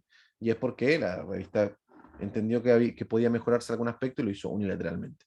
¿Usted puede quejarse? Sí, capaz que le bajan el artículo. A veces mejor me quedo callado y bueno, me publicaron el artículo y cambiaron un párrafo, no sé. Y si encuentro que es mucho, efectivamente puedo quejarme o incluso llegar a la justicia. Y esto es lo que les mencionaba recién, el tema de la promoción del artículo. Hay muchas revistas que están, es decir, está de moda precisamente esto de enviar una copia del artículo a los autores que se citan en la bibliografía, enviar copias a los colegas más cercanos, reproducir en otros formatos para ponerlo en LinkedIn, ponerlo en Facebook, ponerlo en Twitter, ponerlo en Instagram, donde le convenga. Evidentemente acá hay un tema de marketing profesional. Hay muchos autores. Le doy un consejo, pero informal. Si usted tiene más de 4 o 5 artículos, manda a hacer una página web para usted. Le va a costar $200. Y hace una página, y la mantención anual le va a costar $30, $40. El hosting con el dominio. Y eso le va a permitir a usted que cuando busquen sus artículos sea mucho más fácil. Usted ahí va colgando sus artículos y está bueno. Yo lo he visto en algunos casos Parece un tanto autorreferente, pero me parece que es una buena medida para hacer conocer y para indexar aún más mis investigaciones, porque queremos que nos citen. Resumen de lo que yo les mencionaba, las consideraciones: guidelines, extensión, estructura, documentos adicionales o declaraciones adicionales, dato detallado del autor, afiliación, esa palabra se me había olvidado recién, afiliación y ORCID, keywords personales, contribución de cada autor, keywords según tesauro, lo conversamos, hay algunos diccionarios que utilizan keywords particulares, cover letter o carta de presentación. Y esto, que es la página que sigue, fue lo que... miren, esto es un correo que me envía esta chica que está en el grupo, Suri Sadai, que es la chica que les envía las clases todos los días. Precisamente ella fue la que... Estoy grabando, ¿no? Ahora dudé. Sí, estoy grabando. Me mata si no grabo la clase. Bueno. Me envía este correo hace ya tiempo sobre un error de un artículo que el autor estaba seguro que estaba listo. El autor no respondió a un formulario, que va a ser una de las tareas que usted va a tener, que nosotros tenemos un formulario donde presentamos o mostramos todas las preguntas que tiene que hacerse el autor, las mínimas. Por lo que falta: autores, afiliación, correos, autor de correspondencia, financiamiento, reconocimiento y conflicto de interés. Temas que tenemos que tener a mano. En cuanto al manuscrito, el resumen de tener máximo 200 palabras y el solo de un párrafo, pero conservando las secciones antecedentes, métodos, resultados y conclusión. Sobre la estructura, la actual es introducción, literature review, methodology, results, discussion y conclusion, y la que requiere en realidad no considera literature review o marco teórico, sobre todo dentro de la introducción, y pasará resultado, discusión y conclusión de esa manera. Entonces hay que hacer. No hay referencias, la revista pide, mira, justamente lo que recién conversaba con uno de ustedes, la revista pide enviar una carta de presentación, no es opcional. Se debe incluir una carta de presentación con cada envío del manuscrito, debe ser conciso y explicar el por qué el contenido del artículo es significativo, ubicando los hallazgos en el contexto del trabajo existente y por qué se ajusta al alcance de la revista. Confirme que ni el manuscrito ni ninguna parte de su contenido se encuentra actualmente bajo consideración o publicación en otra revista. Se debe reconocer cualquier envío anterior del manuscrito a las revistas de MDP.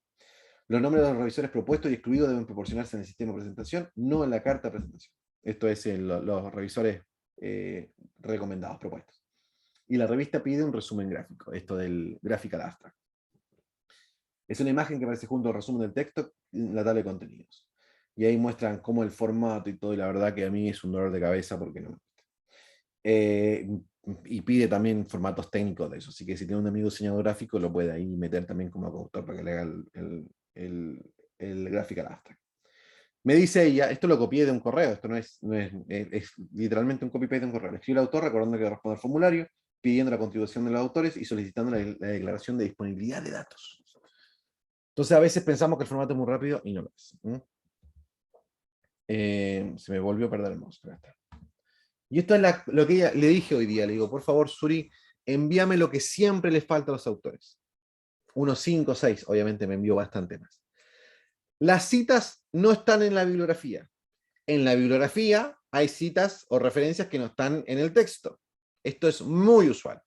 Yo estoy asombrado del trabajo que hace Surizada. Ella toma un cuaderno y anota cita por cita, y después va a la bibliografía y cita por cita la chequea. Y le manda al autor, 10 no están acá, y el autor dice, perdón. Usen sistema de gestión de citas, lo conversamos la semana pasada.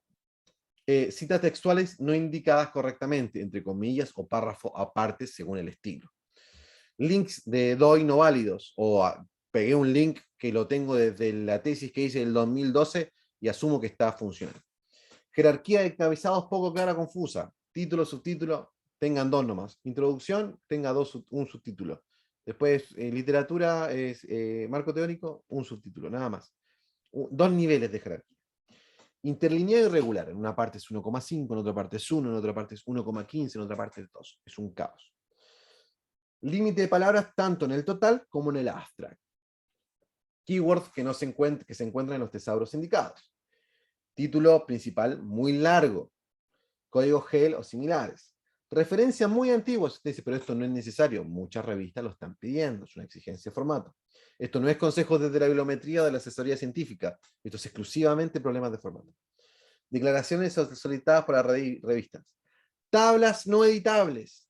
Por alguna razón que no entiendo, algunos autores la hacen la tabla en PowerPoint, o no sé dónde la hacen, la copian y la pegan como... Ah, yo sé por qué. Ahora se me acaba de prender la lamparita. Porque no logran hacer el formato y la tabla se le pone de pata y cabeza y dice, mejor la pego como imagen, así me queda cuadradita y me soluciono todos los problemas. El problema es que después la revista dice, no, las tablas tienen que estar en formato tabla. Ah, es que yo la borré. Entonces, la pobre Suiza Dai tiene que hacer las tablas a mano, otra vez. Eso es explotación laboral por parte de los autores y de su jefe. Y figuras sin fuentes. Si pongo una figura y digo, no, la puse nada más. No, no digo quién la hizo, de dónde viene, si yo la hice, si la saqué de un libro, a qué corresponde. Sin sugerencia de revisores pares, que deberían tener todos ustedes listos, tener por lo menos 5 revisores pares, gente que son eminencias en su disciplina, que ustedes quieren decir, yo cuando envíen mi artículo, estos van a ser. Pero es que la revista que yo vi no pide, bueno, por si te la rechazan y quieren enviar a otra, seguramente te lo van a pedir. No pueden ser colegas, no puede ser tu amigo de la universidad, te lo van a rechazar de inmediato. Tiene que ser gente de otra universidad, idealmente de otro país. Y que no tenga ninguna coautoría contigo. No, es que yo hice un artículo con él que vive en Australia y él me va a ser mi revisor par porque amigo mío. No, ningún coautor tampoco. No tiene que tener ninguna relación con usted, simplemente una admiración científica por su trabajo. Sin contribución de autores. Estos son los principales defectos. Entonces, yo quería mostrarles precisamente, yo tengo un artículo, vamos a ver si lo encuentro, porque nunca lo encuentro, esto. Este fue un artículo que publiqué en un congreso, en una revista que se hizo un congreso, que justamente fue el que le mencioné, que como les dije, se tiene por nombre Aislamiento Social y Bienestar Espiritual de la Comunidad Evangélica durante la pandemia del COVID-19. Esto fue un experimento social que hice, como les dije, si podía publicar algo distinto a mi disciplina, que esto es de psicología. Entonces, precisamente, una de las cosas que quiero mostrarles es que busqué en varias revistas, busqué muchas revistas de ejemplo, y creo que esta es una buena, por eso se las dejé. Voy a borrar esto para que no nos moleste mostrar. Ahí está. Esto es la revista de estudios latinoamericanos, Latinoamérica, revista de estudios latinoamericanos. Esto tiene un sistema propio y quiero mostrarles efectivamente cómo funciona en términos generales para que ustedes puedan hacer lo mismo. Y yo les pido, por favor, que hagan esto. No es una tarea obligatoria porque no puedo revisárselas, pero sí es una manera en que ustedes pueden chequear qué información tienen y qué información no tienen y prepararse para esto. Y que no los pille la locomotora de decir, es que no sabía que necesitaba esto. Y retrasar, porque lo que es una lata, un bajón, como decimos acá, y lo que nos pone de muy mal ánimo es que tenemos el artículo totalmente listo para enviar, y cuando queremos enviar, le decía, hoy hago la submission, y me di cuenta que me falta un documento que me va a llevar una semana encontrarlo. Y perdí una semana. Entonces seamos lo suficientemente inteligentes para, ya que escogimos nuestra revista, ya que el artículo lo tenemos más o menos ordenado, no digo que terminen la submission, digo que conozcan el sistema. Este es un sistema de esta revista particular. De hecho, yo no lo conozco, lo vamos a conocer juntos. Les quiero mostrar precisamente las directrices. Miren, voy a ver si lo puedo agrandar un poquito la letra. Ahí sí. Veamos. La colaboración deberá, quienes entreguen colaboraciones deberán tomar en cuenta título del trabajo, pero dame un segundo, acá está, artículos.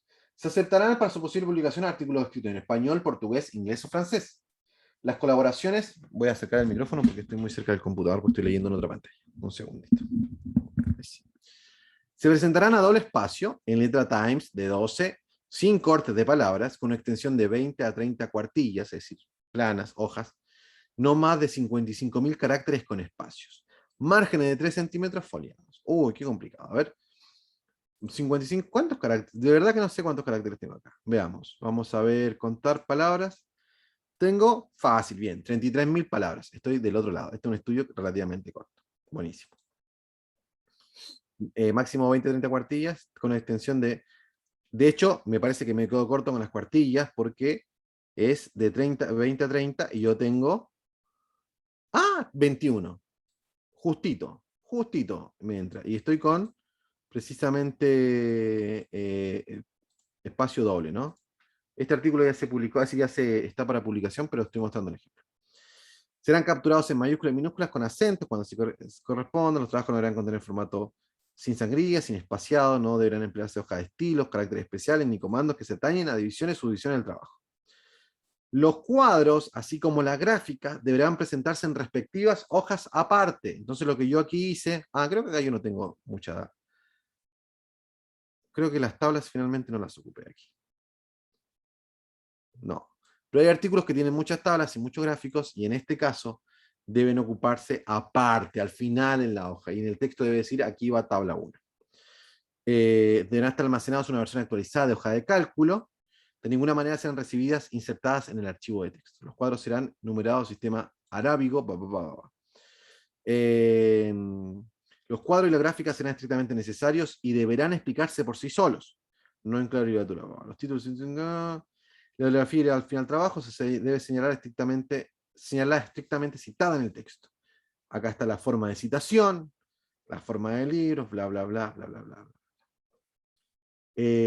Un DOI es una forma de identificar, sin importar su URL, un objeto digital. Será un artículo electrónico, una revista, un capítulo del libro también electrónico, de forma que si su URL cambia de objeto, sigue teniendo la misma identificación.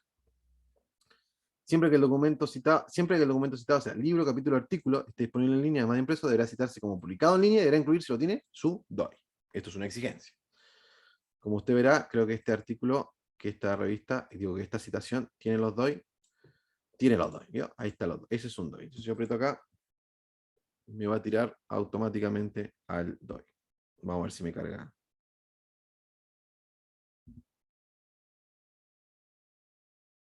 ¿Vio? Ahí me tira automáticamente al DOI. Si yo, por ejemplo, digo que tengo un DOI que no me tira nada, me puede, no sé si rechazar, estoy siendo un poquito extremo, pero probablemente quede bastante mal. Yo tengo que revisar, acá está, ¿vio? Acá tengo el artículo, me está logueando por la universidad, ¿no? Ahí está el artículo efectivamente que acabo de citar.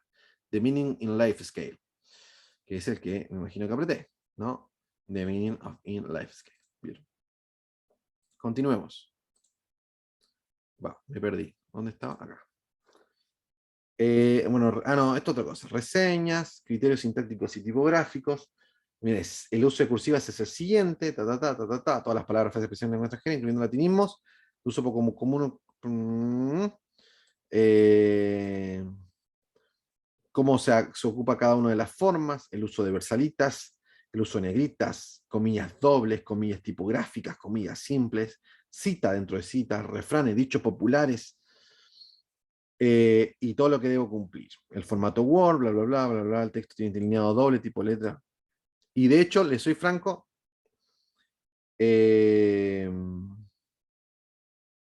no pide tanto esta revista. La verdad que no pide tanto. Porque, por ejemplo, no me está pidiendo nada de autor, creo. Si es que no lo vi. Esta es la forma de citación. Esto es el tema de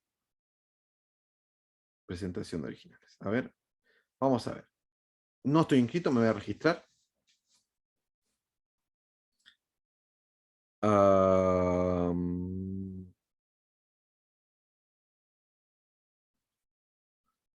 No me va a dar el tiempo para mostrar, pero quiero mostrarle algo, a ver si vamos a hacer algo. Si no, voy a extraer hasta esta mañana. El de Health. A ver, acá estamos. Les quiero mostrar rápidamente cómo es efectivamente lo que pide en esta revista. Cómo es el sistema de submission en esto, si no me equivoco, es Editorial Manager. Estoy con poco internet, no sé por qué.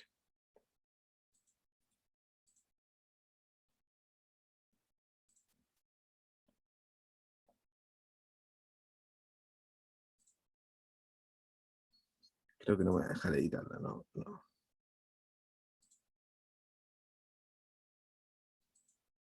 Bueno, voy a crear una.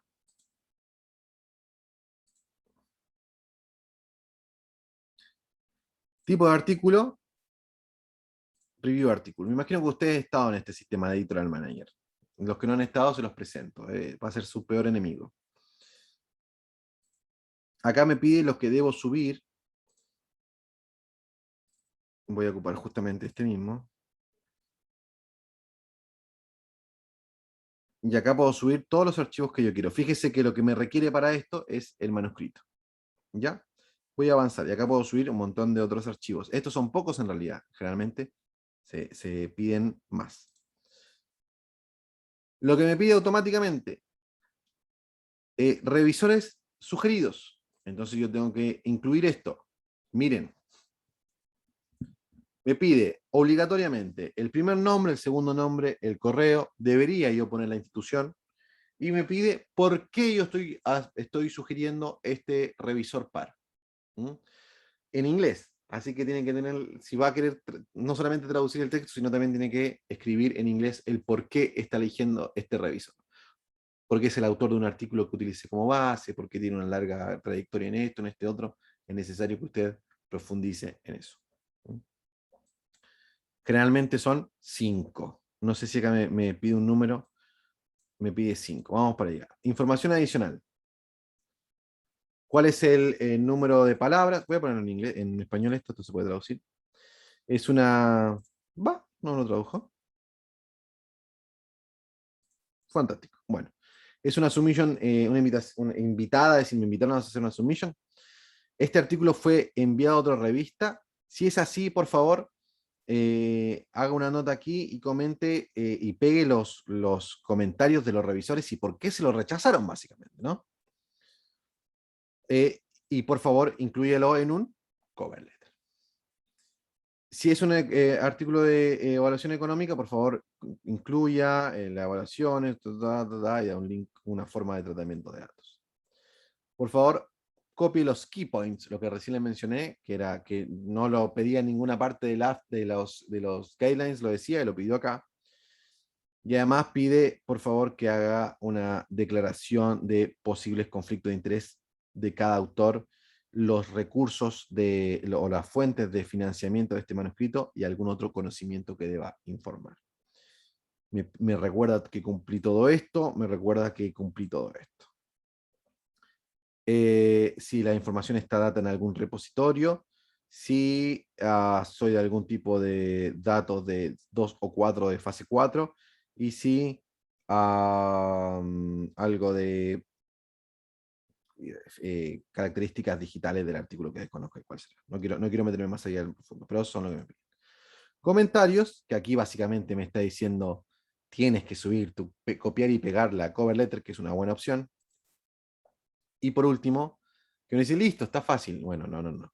Ahora tengo que poner el título completo, tengo que poner un título breve, tengo que poner el abstract, tengo que poner el detalle de cada autor, con obviamente el título, el primer nombre, el segundo nombre, el grado académico, el mayor grado académico, ¿no? El correo y el país de todos los autores, ¿no? Y otra vez me vuelvo a pedir la información de financiamiento. Y recién ahí voy a poder hacer el envío de la revista. Todos ustedes, por favor, esto ni siquiera es para beneficio nuestro, es para beneficio de ustedes mismos. Si uno me dicen, pero Marco, yo no he terminado mi artículo, no importa. Métase a la plataforma, revise todas las cosas que le piden, porque usted puede poner siguiente y le va a aparecer en rojo todo esto. Ahora yo voy a ir al main menú y voy a eliminar esta submission, porque si no me voy a meter en un lío con la autora, me dice que anda haciendo submission. Remove submission. Sí, esta no se hizo nada. Main menú y queda solamente la que hicimos hoy día, que fue esta, que está siendo revisada. Entonces, todo lo que ustedes necesitan, y ahora lo que nosotros tenemos, para que ustedes vean que somos personas muy cariñosas, me voy a meter acá en marcadores y voy a meterme en requerimiento de datos para submission. Yo ahora voy a copiar esto. Esto es una plataforma nuestra. No sé si tiene un mensaje final como me pasó el otro día, que lamentablemente al final a veces pongo un mensaje y la última vez que lo hice con ustedes lamentablemente tenía un mensaje de formulario de pago que no aplicaba a ustedes, ¿no? Pero creo que no tiene ningún mensaje final. Ok. Pero nosotros acá hicimos, justamente con los editores, con los editores, hicimos una serie de preguntas que era necesario que todos los autores respondieran para el momento de la submission. Llámese. Título del artículo, keyword del artículo separado por comas, financiamiento, declaración de conflicto de interés, agradecimiento, sugerencia de revisores pares, autor correspondiente.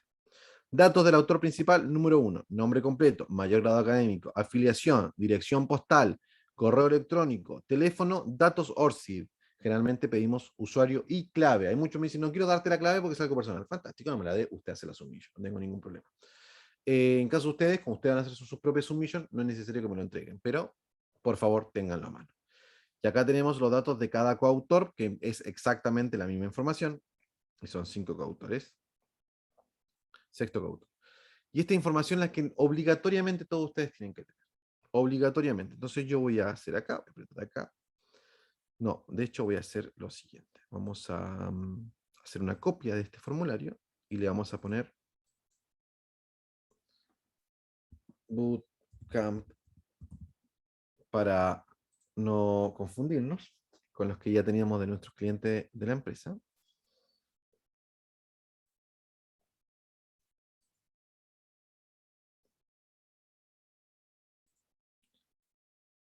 Y se los voy a enviar por WhatsApp en un ratito más. ¿Ya? Entonces la idea es que ustedes, esto sí, por favor, háganlo. Esto sí es un requerimiento. De hecho, lo voy a pegar en el chat ahora, porque el WhatsApp no lo tengo abierto. Pero de todas maneras, les invito que lo hagan para empezar a evaluarse. Necesitan tener revisores pares. Sugerencias de revisores pares. Necesitan tener un ORCID. Necesitan tener keywords personales, necesitan tener claro el tema del financiamiento, el tema del agradecimiento, el tema de los conflictos de interés, el tema del título, del nombre. Tienen que tener claro el tema de la afiliación suya, el tema de su máximo nivel académico, que no se la dirección postal de la universidad. Tienen que tener todo eso a mano. Todo investigador tiene que tener eso en un bloc de notas, guardado en alguna parte, toda esa información. Eso les permitirá a ustedes efectivamente acelerar un montón el proceso de publicación. ¿Qué es lo que se viene en nosotros en los próximos meses? Resumiendo y concluyendo. Voy a dejar de compartir un segundo para poder verles. Ahí sí les vuelvo a ver, o por lo menos me veo a mí. ¿Qué es lo que se viene en este tiempo? Ahora sí voy a poder abrir el WhatsApp. Que no lo quise abrir en pantalla, capaz que me escribieron y gol de Chile van a poner, entonces bueno, es una de las cosas ¿qué es lo que se viene? ¿Qué es lo que nosotros queremos como empresa y que quiere justamente la gente que está trabajando junto con ustedes? Que es que podamos tener de aquí a fin de noviembre un borrador de artículo armado para poder pensar en enviar a una revista durante los próximos meses. Pero no es un proyecto de artículo, es tener el artículo finalizado.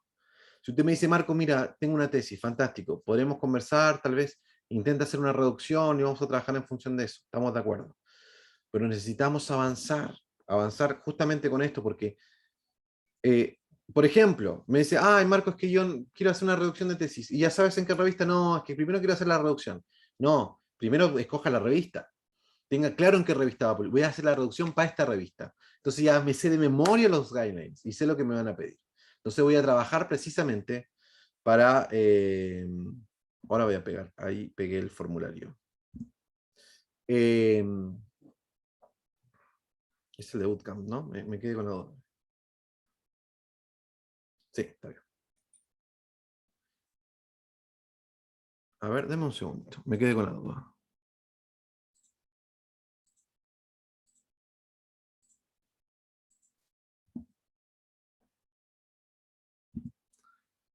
No sé si es el mismo, deme un segundo. A ver.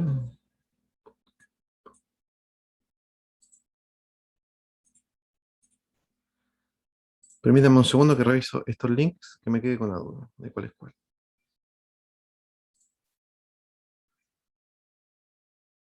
Sí, está bien. Voy a eliminar el...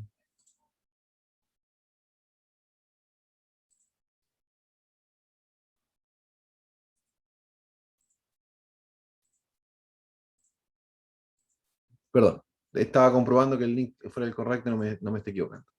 Ok. Y la idea es que ustedes digan, ok, tengo una tesis y ya sé cuál es el formato que la revista me pide. Sé la extensión, sé la estructura, sé lo que me pide en cada sección, sé cuál es la extensión del título, sé cuál es la extensión completa del documento, sé la forma de citación. Debo trabajar en eso. Entonces la idea es que lo que queda de noviembre y ojalá lo que queda solo de noviembre, ya para diciembre comenzar a pensar en hacer las primeras submissions. Y nosotros chequearlo, y entonces me va a escribir uno de ustedes y me va a decir, mira Marcos, tengo listo el artículo. Revisan si el formato está bien, nosotros le damos una pasada rápida, hacemos los levantamientos de observaciones que sean necesarios, y decimos, ok, estamos listos para hacer el primer envío. Entonces, retroalimentamos, y todo lo que hemos conversado en esta clase, verificamos si efectivamente fue correctamente implementado en los artículos. Y ya tengo todos sus datos, Marcos, tengo los revisores principales, tengo mi universidad al día, tengo toda la información que nos pediste, lo tenemos a mano. No hay ninguno de los errores que me dijiste que posiblemente los autores cometen, los cubrí todos, tengo toda mi bibliografía bien citada, tengo todo listo. De esa manera vamos a poder avanzar rápido. ¿Cuál es la gracia? ¿Cuál es el objetivo? Que no nos pille marzo, abril, decir, bueno, vamos a ver si hacemos una submission. Sino, ojalá durante el 2020, lo que resta del 2020, sí, mira, el 80% de los casos ya están enviados y están en revisión de la revista, ¿no? Los editores están chequeando. 2021, perdón, el de 2021, estoy en cualquier lado. Así que eso. No sé si tienen alguna duda antes de terminar, algún comentario. Anduvimos bien en el timing hoy día. Así que bueno, de todas maneras ustedes saben que está el chat de WhatsApp disponible para conversar, para responder dudas. Yo estoy 24, no sé si 24/7, pero gran parte del día, a las 9 de la mañana, que son 7 de la mañana de Chile, hasta esta hora acá en Chile, estoy conectado, así que si tienen cualquier duda al respecto, la idea es que puedan consultarlo y estrujarnos para tener un artículo sólido. Así que, Marcos, ahora, doctora. ajá. Bueno, ante tanta información, wow, estoy así toda mareada, ¿no? Es que hablo muy rápido. No es por eso, sino, Dios mío, cuánta información. Me queda la duda si podemos hacerlo. Bueno, creo que sí, pero quiero quedar más clara, ¿verdad? Ok, los que tienen artículos, ¿cierto? Estamos hablando de un periodo para mejorarlo. En ese momento se envía a una revista de veras o hay un paso previo para una revisión, no sé si es interna o no sé. Yo lo digo porque a veces si va directo a una revista, es duro reponerse de un no y si el no es muy fuerte, ¿no? No sé. Ajá.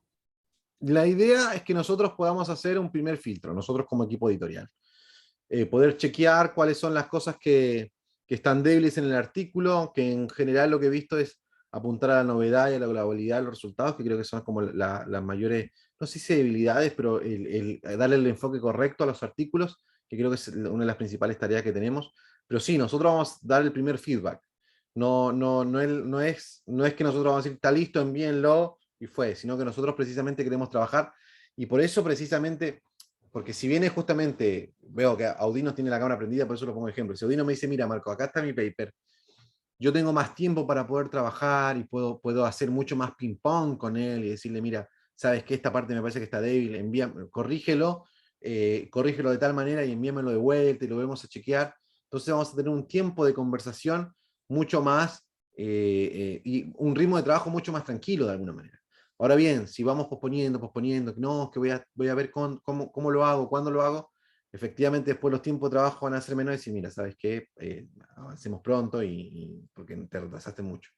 Entonces la idea en que podamos trabajar, empezar antes, nos va a dar más tiempo, no para terminar antes necesariamente, sino también para poder desarrollar un trabajo de asesoría y de ayuda un poquito más dedicado, ¿no? Entonces cuando de alguna manera un autor, que es lo que quiero empezar a trabajar la semana que viene, decir, mira, informárselo a usted, doctora, decir, mira, de los 30 participantes que tenemos, 27 participantes que tenemos 15 que ya tienen un artículo trabajado y medianamente estructurado, ya con una revista escogida. Entonces ellos están trabajando en la implementación del formato. Fantástico, buenísimo. Entonces yo voy revisando con ellos, oye Marco, me quedó esta duda, ¿cómo puedo implementar esto? Revísame mi cover letter. Fantástico, lo podemos trabajar en conjunto. Ahora, si pasa que aquí al 30 de noviembre, estoy poniendo un caso muy extremo y pesimista. De los 27 tengo 2 o tengo 25 en realidad que todavía no tienen ningún borrador o que no saben qué revista enviar o no saben qué hacer. Entonces me parece que eso se va a extender mucho. Entonces la idea es que vayamos avanzando. En este tiempo, ¿cuál es la idea? Aquellos que tenían borrador, trabajar el borrador en base a las sugerencias que hemos dado con Ian, escoger una revista y empezar a trabajar en la implementación de la estructura solicitada por la revista. Después, además que es más fácil, el otro día lo conversamos justamente con Sulizaday, cuando tenemos ese formato listo, es mucho más fácil después hacer una retroalimentación puntual, decir, ¿sabes qué? El abstract lo deberíamos hacer de otra manera, podríamos ampliar un poquito más las conclusiones, porque todo lo demás está listo. El tema del problema a veces cuando queremos terminar el paper y el formato lo dejamos al final, después decimos, no, ¿sabes qué? Tenemos que reescribir el paper porque el formato, porque nos falta, que a veces pasa, mi paper es de 3.000 palabras y la revista me pide un mínimo 5.000. Entonces digo, ¿sabes qué? Te faltan escribir 2.000 palabras, son por lo menos 7 hojas. Es decir, uy, no sé qué escribir, entonces hay que reenfocar la investigación, es un lío. Entonces un buen paso es adelantarnos y decir, mira, tengo la estructura armada, el artículo que era un borrador y que seguramente le falta un par de, poder limarlo en algunas áreas, pero ya la estructura, el armazón de lo que me pide la revista, ya lo cumplí. Y lo lindo después es que, dígame. Ok, sobre lo que estás diciendo, me parece, bueno, sugerencia de que entre nosotros mismos, los autores de cada artículo, ¿verdad? Podemos ser 4 o 5, todo esto. Revisemos bien el formato de todo lo que exige la revista, ¿verdad? Para que el apoyo por parte de ustedes sea más la parte ya esa medular del artículo, lo que es la innovación, el aporte, eso que no, bueno, no es tan fácil en nuestros países pues plantear una investigación de ese nivel, ¿verdad? Así es que, pero el formato yo sí creo que muchas revistas te dan todo lo que se pide, pues lo que ellos piden. Entonces quizás entre nosotros, los autores de cada artículo, revisar algunos participantes o algunos autores son más quisquillosos que otros y podemos lograrlo, ¿verdad? Para que ustedes no tengan que estar revisando cada formato así tan, ¿verdad? Sino que en el caso de ustedes puedan dedicarle más tiempo a guiarnos con la parte medular, que es el aporte y todo eso. Fantástico, fantástico. Encantado de poder desarrollar distintas maneras de poder trabajar de una manera más eficiente. En la medida que podamos retroalimentarnos entre todos y entre ustedes mismos, también va a ser de muchísima ayuda. Así que bueno, queridos, en función de la hora, doctora Araceli, estimados, les agradezco haber participado. Mañana tenemos una última clase junto con Ian y les pido por favor que, bueno, mañana le enviaremos también la clase grabada como cada día. Les envío un afectuoso saludo, que descansen y nos vemos en la próxima oportunidad. Muy buenas noches, que estén muy bien. Buenas noches.